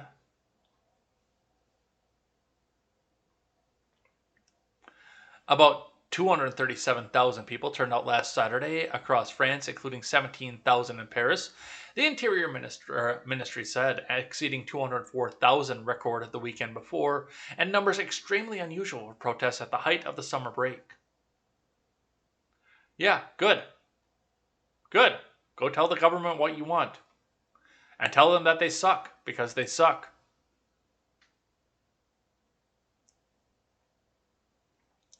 From the USA Today. Ha ha ha ha, Biden got his balls slapped again. Federal judge orders Biden admin to reinstate the Remain in Mexico policy. From Binti Karshi. A federal judge late on Friday revived a Trump-era immigration policy that ordered asylum seekers to remain in Mexico as they waited for the U.S. court hearings. President Biden halted the controversial migrant protection protocol's border policy known as Remain in Mexico during his first days in office, making good on a campaign promise. The program required thousands of non-Mexican migrants to wait in Mexico, an unprecedented handling of immigration protocol. Department of Homeland Security Secretary Alejandro Mayorkas in June formally ended the program, saying keeping it intact would be a poor use of the department's resources. However, Judge Matthew Kacsmaryk, a Trump appointee, directed the Biden admin to reinstate the program, saying, well, of course he's a Trump appointee, and the news source has to come and point that out because, oh my God, it's a Trump appointee. He's just doing the bidding of the evil orange man. To reinstate the program, saying the administration failed to consider several critical factors when ending the program. Kacsmaryk delayed his order for 7 days to give the admin a chance to appeal. Kacsmaryk said Mayorkas did not see the benefits of the program, which deterred migrants from the border. He also said Mayorkas failed to heed warnings from DHS officials who alleged the program's repeal would lead to a surge in undocumented immigrants into the U.S. and ignored fiscal costs to states of repealing the policy. The lawsuit was brought in April by the Republican AG of Texas and Missouri, who argued that ending the MPP led to a surge in migration at the U.S.-Mexico border. Today, in a huge win for the Missouri AG's office and a big step towards securing the border, a federal court issued a nationwide permanent injunction reversing a Biden admin suspension of the program and ordering the Biden admin to re-implement the program, Missouri State Attorney General Schmidt said in a statement. The Immigration Reform Law Institute, the legal arm of the anti-immigration organization Federation for American Immigration Reform, celebrated Kacsmaryk's ruling, calling it a major victory. And of course, they had to be anti-immigration. The legal arm of the anti-immigration organization Federation for American Immigration Reform. Dude, I don't care if you want to come here or not. Go through the process, wait your turn, let the U.S. decide who they want to be in here and who they don't. And if they don't want you, there's probably a pretty good fucking reason for it. This is not a racist country. As much as people come out to try to say that the entire country is blonde in the belly of the beast, this is not a racist country. All right, we have 1, 2, 3, 4, 5, 6, 7, 8, 9, 10, 11, 12, plus our outro for the day here. We have got a bunch more to get to, but we got to keep going with it. Bill Gates promises $1.5 billion for climate projects and infrastructure planning. From John Paul, this is at Texas News Today. From Jason Lee over at Reuters, Microsoft co-founder Bill Gates said Thursday that if Congress passes a bipartisan infrastructure project to fund clean energy technology, his climate investment will work with the federal government to combat climate change. He said he promised $1.5 billion to the joint project. The Senate's $1.2 trillion infrastructure bill, which hasn't passed the House yet, has provided the Ministry of Energy with $25 billion in projects demonstrating the feasibility of widely adopted clean energy technologies. This funding is part of the bill's extensive investment in programs to reduce greenhouse gas emissions. The Gates Fund, run by his company Breakthrough Energy, has spent more than 3 years on initiatives to reduce emissions. The project will focus on zero-emission aviation fuel, long-term energy storage, green hydrogen, and direct air recovery. If the Infrastructure Investment and Employment Act is enacted, this cooperation will not open a more lasting path to net zero, but also short-term and long-term in communities across the country. Gates said in a statement, jobs will be created. Well, I guess if Bill Gates wants to go in there and use the government to do his population reduction, then who's going to stop him at this point? But yes, Bill Gates is promising $1.5 billion for climate projects. Keep that in mind. From Axios. The UN's alarming climate report failed to register, let alone resonate with a focus group of swing voters. Oh my God, nobody cares about climate change. It shows that even the most headline-grabbing climate news failed to break through the noise. Oh no, they're not scared to death, you guys.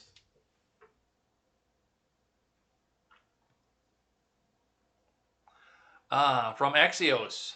Biden's climate communications challenge from Andrew Friedman. The UN's IPCC's alarming sixth assessment report, released Monday, was splashed across newspaper front pages at the top of most mainstream news websites and received significant TV coverage on cable and network broadcasts. Yes, but the panel's most comprehensive look at how humans are altering the planet's climate in sweeping ways failed to register, let alone resonate, with swing voters according to unscientific sampling from two Engage's Schlesinger focus groups conducted Tuesday evening. Why it matters. The focus group showed that even the most headline-grabbing climate news, the climate change is rarely the top story across so many media outlets, failed to break through any of the noise. Oh my God, we can't use our fear porn anymore to tell them what to do. Oh no, the fear porn stopped working. That's exactly what this article too is, by the way. That's exactly what this is. The fear porn stopped working. What do we do?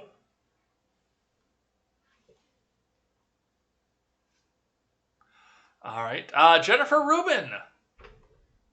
Let's talk about what Jennifer Rubin has to say here. A more diverse, more inclusive society. This is fabulous news. Now we need to prevent minority white rule. This is the token conservative at the Washington Post, where democracy goes to die in darkness.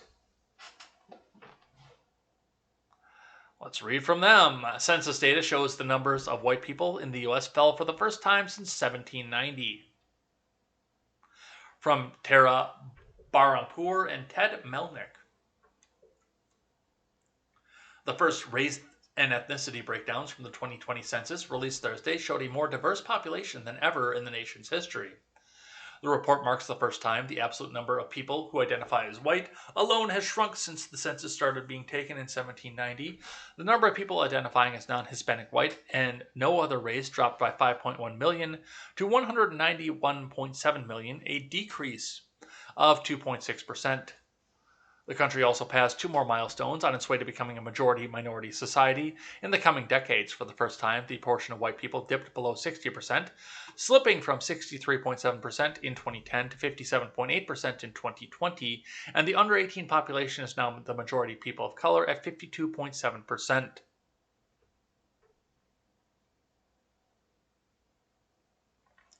The new data shows how the ethnic, racial, and voting age makeup of the neighborhoods shifted over the past decades. Based on the national house-to-house canvass last year, it is the data most state legislatures and local governments use to redraw political districts for the next 10 years. It indicates that the country is much more multiracial and much more racially and ethnically diverse than what is measured in the past, said Nicholas Jones, Director and Senior Advisor of Race and Ethnic Research and Outreach at the Census Bureau's Population Division. The opioid epidemic and lower than anticipated birth rates among millennials after the Great Recession accelerated the white population's decline, said William Fry, a demographer at the Brookings Institution. 20 years ago, if you told people this was going to be the case, they wouldn't have believed you, he said. Of the white decline, the country is changing dramatically. So, with that, all of the ethnonats, all 13 of them, in Alabama, are going to get together, they're going to fuck their cousins, and they're all going to have 20 kids. With 8 fingers.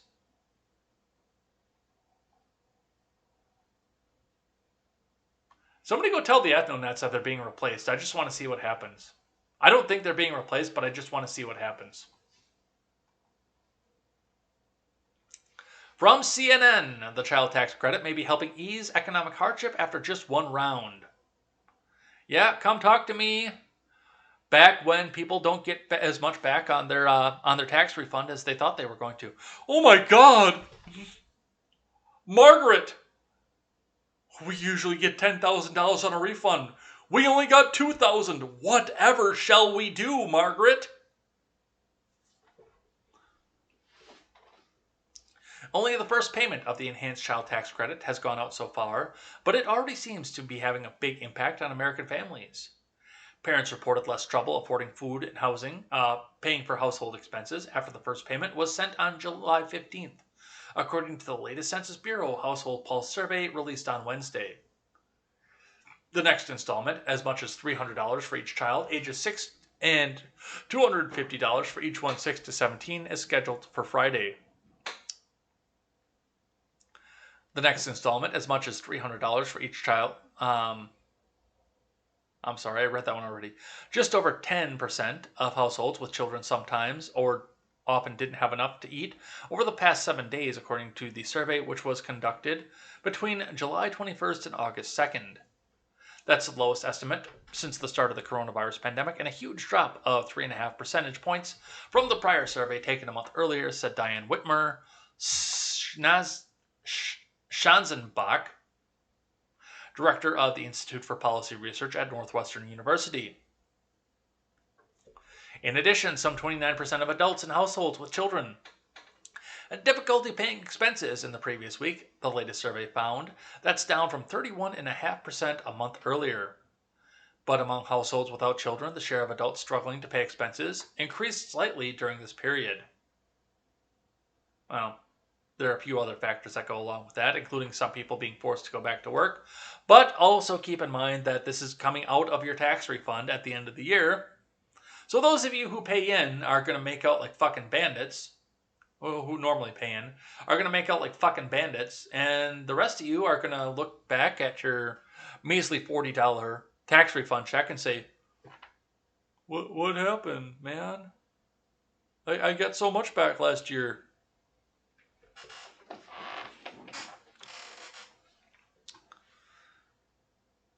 Just lower the taxes and be done with it.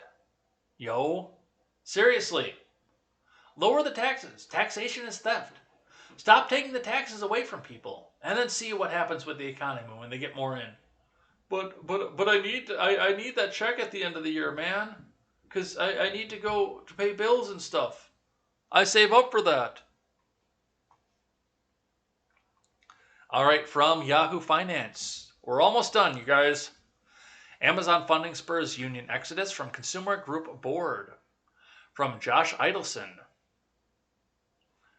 Via Ron Helton's favorite publication by his favorite politician. This is from Bloomberg.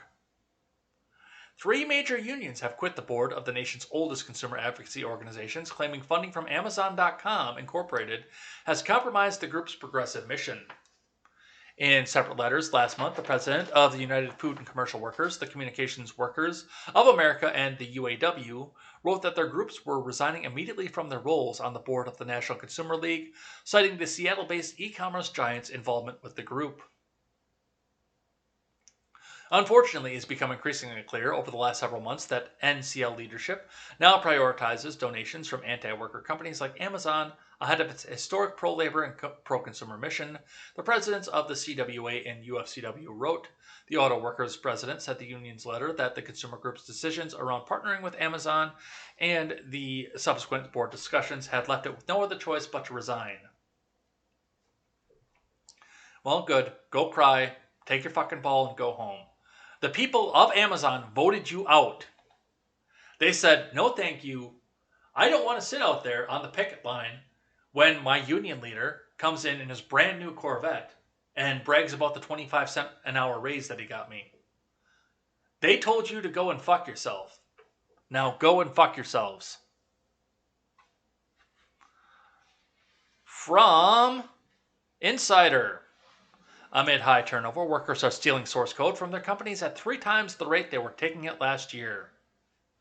From Sarah Jackson. You know, you should just, for the most part, use open source stuff. Then you don't have to worry about this. But it's proprietary code.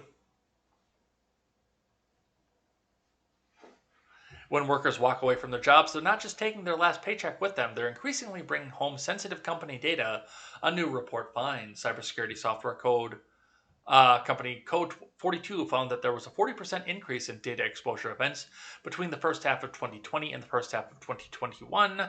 It also concluded that within the first half of the year, there was a 61% jump in data exposure events quarter over quarter.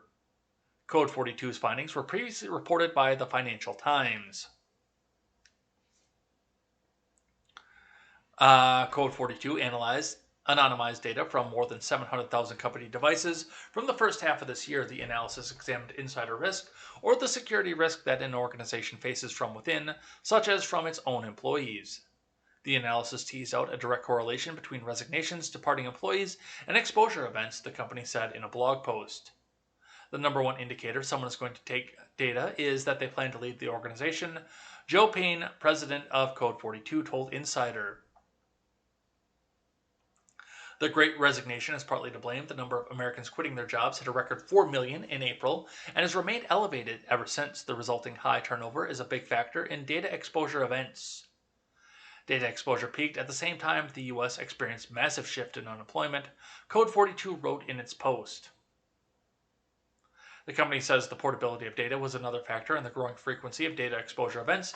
Removable media, primary USB drives, was the most commonly used means of stealing company data. Google Chrome was also frequently used to take company information. It accounted for 52% of all application exposure that wasn't tied to removable media or a cloud sync agent. Plus the fact that the people who wrote the code are no longer working for the company and they're taking that same knowledge with them.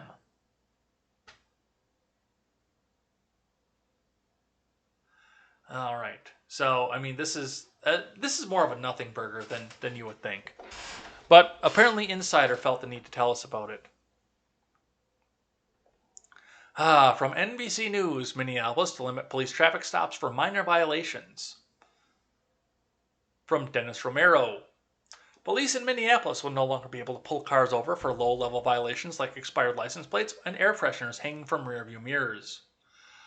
Mayor Jacob Fry said Friday that he and Police Chief Medaria Arredondo all but finalized a policy that will eliminate so-called pretextual stops by officers. We will soon end stops for solely for offenses like expired tabs or items dangling from a mirror, Fry said on Facebook. Although a Friday statement from the mayor's office said it would take effect immediately, a spokesman for Fry told NBC affiliate CARE of Minneapolis that details were still being worked out. The policy was hailed by justice reform advocates after a series of high-profile shootings in Minnesota that highlighted the often slippery slope from low-level violation to violent confrontation. So, the guy with a gun, who just held a person in Osseo, Wisconsin, at gunpoint, and told her to take the rent money that she had hidden in her bra out and give it to him, and is now out on an arrest warrant, can still just walk free. Now, mind you, the rest of you won't get popped for license plate violation or stuff hanging from the windshield, which I've been pulled over for, and it's not illegal to have something hanging from your windshield, from your mirror, to have flowers in the front of your truck, like my mom had. None of that's illegal, but that gives them an excuse to come by and say, "Hey, is that weed that I smell in your vehicle? Oh, hey, is that really how high your truck is supposed to be lifted? Oh, hey, as long as I'm here, you mind if I search around? Is that a gun in your car?" They're looking for anything else they can pop you with. That's just a pretense to get you stopped. Now, in this case, this guy was a warrant jumper. The guy in question that they're doing this over was a warrant jumper. Because he had hurt somebody and tried to take her stuff. Because he had actually committed a crime prior to this. Not just, I had an expired license plate.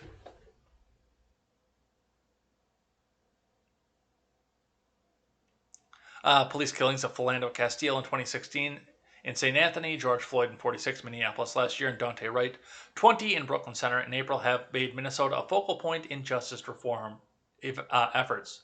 Philando Castile should not have died. Dante Wright shouldn't have died either, but that was a person who probably shouldn't have been out on the force anyway.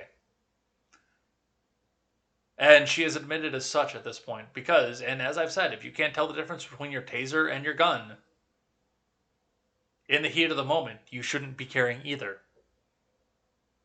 And she's admitted to that. She herself has come out and said, no, I shouldn't be carrying. I should be off the streets. Here, come take me away. She surrendered because she knows she done wrong. All right. So, well, you can drive through Minneapolis with your expired plates now, I guess. Yeah, Arvold says right there, tags no longer required.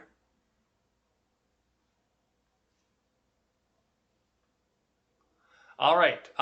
From Eyewitness News 7, road rage suspect throws pickaxe through driver's windshield in Washington State. Dashcam video. You'll have to watch the video of the road rage incident in Seattle to believe it. According to the King County Sheriff's Office, the driver in Washington State got out of his Jeep on the afternoon of July 17th and launched a pickaxe through another driver's windshield. After throwing the object, the suspect got back in his vehicle and drove away into oncoming traffic, the victim's dashcam footage shows. Is this the one?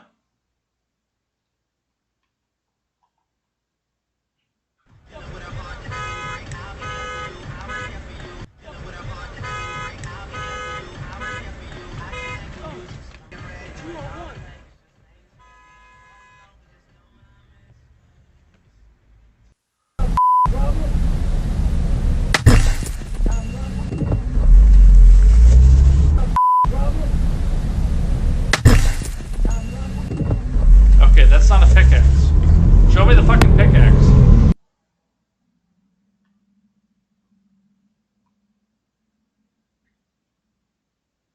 I don't care about any of the rest of the stuff. I want to see the pickaxe.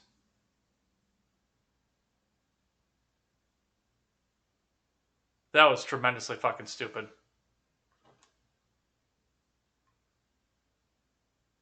And look where it got him, by the way.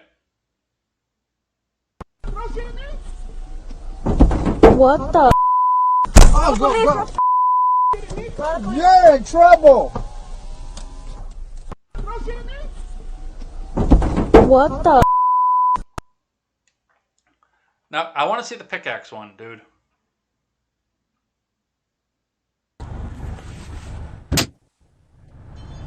That's a crowbar. That's not a pickaxe. We actually got to cut the Instagram video here because my phone is dying.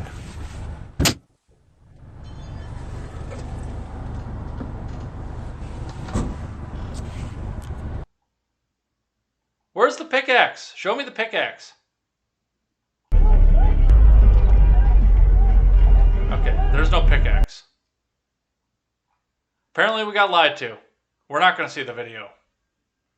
According to officials, the driver has been arrested for multiple felonies just days prior after fleeing from deputies.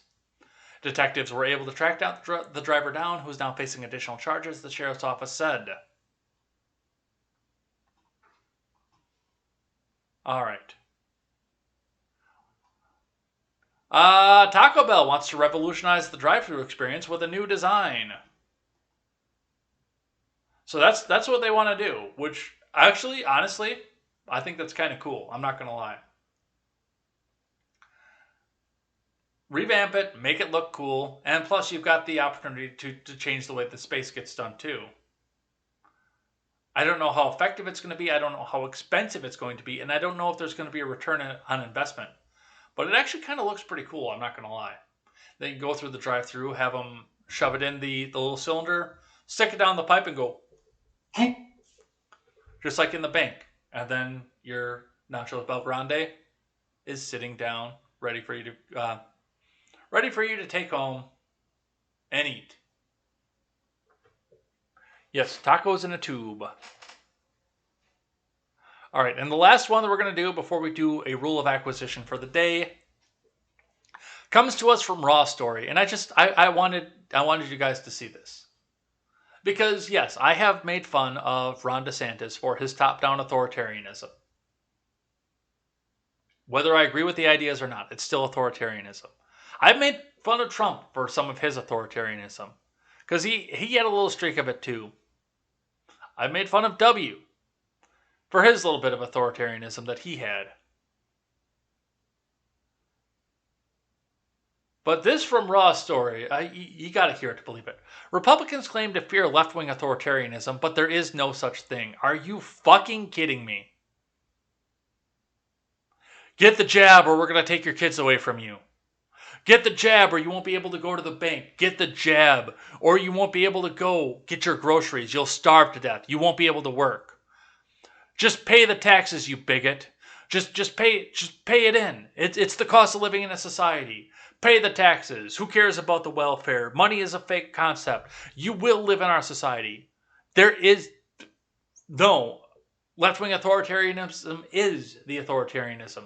Yes, there's right-wing authoritarianism too, but not to the level that there is on left-wing authoritarianism. Oh my God. From Cody Kane of Salon. The meaning of today's big lie almost always refers to the false claim by Donald Trump that his right-wing cronies that the 2020 presidential election was somehow stolen from by the left and Joe Biden with the help of foreign agents. Not only is this claim false, it's absurdly false. This is hardly the first big lie from the right, not even close. The right has been promulgating big lies for decades.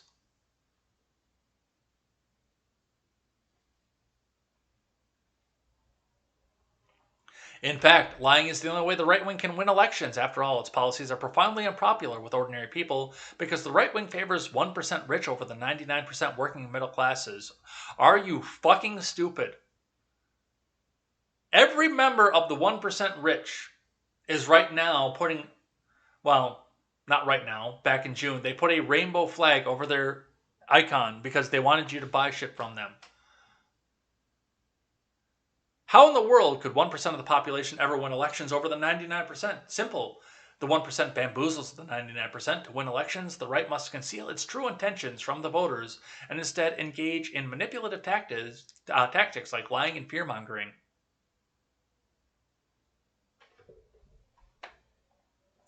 The lies are not just little lies, they are whoppers. They are complete opposite of the truth. They are 180 degrees from the truth. They are the polar opposite of the truth, like from the North Pole all the way to the South Pole, hence the term big lie. Yet, shockingly, many of these egregious lies actually work. They take hold, they create a false impression in the mind of the public. One of the egregious lies that has taken root throughout society and remains persistent today is the false notion that dictatorships and fascism are associated with the left. Once again, this is exactly the opposite of the truth. Dictatorships and fascism are right-wing, not left-wing. I'm going to take your guns away from you by force. If you have guns in your house, I'm going to take your children away from you. You know, I heard W talking about that. And HW too. No, you're right. That's absolutely right-wing.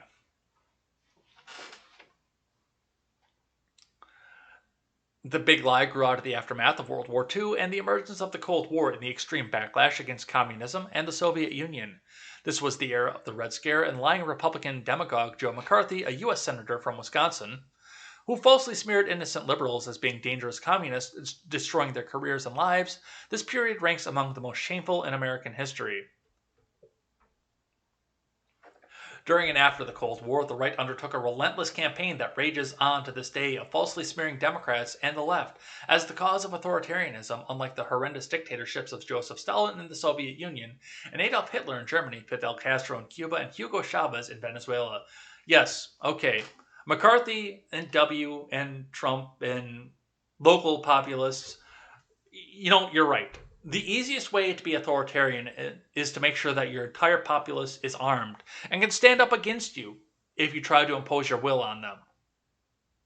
What a fucking joke. This is linked in the Discord, by the way, if you guys want to go read this in its full. But yes, Republican candidates accuse Democrat candidates of being diabolical socialists and claim that Democratic policies such as Medicare for all, childcare, and taxing the rich are evil socialism. Republicans allege that electing Democrats will turn America into a failed socialist state like Venezuela. Shockingly, this nonsense actually works. When people hear socialism, they think of Stalin and Hitler, who both presided over socialist economies, planned economies. They've been incorrectly conditioned to associate Stalin and Hitler with the left wing and wrongly conclude that left-wing policies lead to totalitarianism. You know, like a top-down solution from the federal government on mask mandates and vaccines. Are you listening to yourself, you fucking retard? Seriously. The truth is that the left-wing policies, broadly speaking, are popular and beneficial to society, while dictatorial regimes are right-wing with policies that are unpopular and horrendous for society. So how would these opposites become associated with each other? How is it that beneficial policies from left wing of the political spectrum became mixed together with dictators from the right wing of the spectrum? Jesus fucking Christ. Okay, we're done with this. I can't do no more. I can't. All right, so the last thing that we do on Monday, in the polar opposite of the you will own nothing, just like Emergency Channel just said, you will own nothing left wing, is we will go and talk about the religion of one of the most capitalistic societies in science fiction. And of course, I mean the Ferengi. So on Monday, the last thing that we do is we read one of the Ferengi rules of acquisition and apply it to real life. So let's see, where are we at this point? Last week, we read the 15th rule of acquisition. Dead men close no deals. And the 16th rule of acquisition for this week is a deal until a better one comes along. This comes from a reference book for DS9, The Ferengi Rules of Acquisition. So, and I mean, obviously, the Ferengi are going to run around and they're going to pursue whatever is the most profitable for their society. So, you know, sometimes they will break their end of the bargain to do so. Now, a deal is a deal until a better one comes along. Let's look at how we can focus this off into our everyday lives. Now, this is actually would be on most counts a detrimental rule of acquisition, because at some points you are breaking agreements to go back and make the better deal. But more focused on this, I think, than what this could actually be taken from, where you're breaking your commitments if a better deal comes along, is the idea of bargaining and the idea of having competition and friendly competition in the market. So I'm going to take this, looking at this from a pre-deal than a post-deal. So in the beginning, now you've got somebody that says that they'll give you $70 for your really cool pair of $120 Nike sneakers. Let's use that. Let's not use Nike though, because they suck. Let's use Adidas. You've got a $70 pair of Adidas sneakers, and somebody comes along. They were worn once. You want to get rid of them, and they say, "Oh, those are cool. I'll give you $50 for them." The deal's the deal. The guy is working on because he doesn't have the $50 right in his pocket, and he says, "Okay, well, I go to the bank. I got to go make a couple of other arrangements to get this done." And he's slow to get the deal to go through, but he still wants them here. And then your next guy comes along and says, "Hey, those are cool Adidas sneakers. I'll give you $60 for them right there." Now, you made the deal with the first person, but he couldn't get the money for it. The second person has cash sitting in his hand, ready to go. Boom. Your sneakers are gone, and you got a little bit of cash that you can go and buy whatever the hell you want with. Now, person one is obviously pissed off because, "Hey, you promised you'd let me have those for $50. What happened here?" But the next guy came along. He's got $60 for him. And it's in hand. You don't have to wait around for him to come back and figure this out.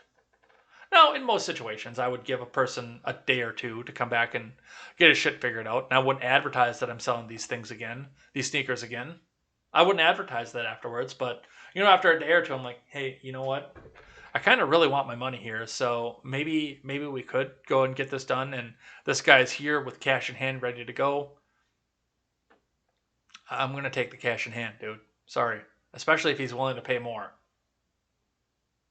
A deal is a deal until a better one comes along. Don't break something you've already put into place, because that's kind of bad. But cash talks, and the people who are prepared and have more money are the ones who are going to inherit society. And that's going to be it for the day here. So let's get ready to head out of here. And we'll go join Steve and Ignoramus, already in progress. Except we won't be able to raid because we have no raiding ability. So thank you guys for coming by here and hanging out with me today. I saw a lot of new names today, by the way. So thank you guys. Hopefully we got a couple subscriptions here. It looks like we got one at least followed over on Twitch, because I can see it over there. But hopefully we see a few more here. I saw a few new names come up over the weekend as well. So definitely come back out here and hang out here. I'm going to go start doing the rest of the show prep for the Rednet show tonight. So come back out here and hang out with us for that. That's going to be at 5:30 Central Time with, once again, the wonderful Jessica Green. So come back and hang out for that. That's going to be a great time. We'll be talking about this Afghanistan thing. We'll be talking about some COVID stuff and the infrastructure bill, which is getting pushed under the table right now because everyone's talking about Kabul. So we are going to spend some time talking about that as well. Making sure that $3.5 trillion doesn't just get swept under the rug because everyone's going back and talking about Kabul. And I do think that there is a part of this too, that this whole Kabul thing was planned, the whole Afghanistan thing was planned, so that we wouldn't have to go talk about the infrastructure bill as well. So come back and hang out with us for that. Otherwise, I will see you in the Ignoramus chat if you guys go over there and hang out. That's going to be over on YouTube or over on DLive, so go and check that out. Otherwise, we'll be back here tomorrow for more Contemporary. Until then, I am Jay Edgar, and this is Contemporary. Take care.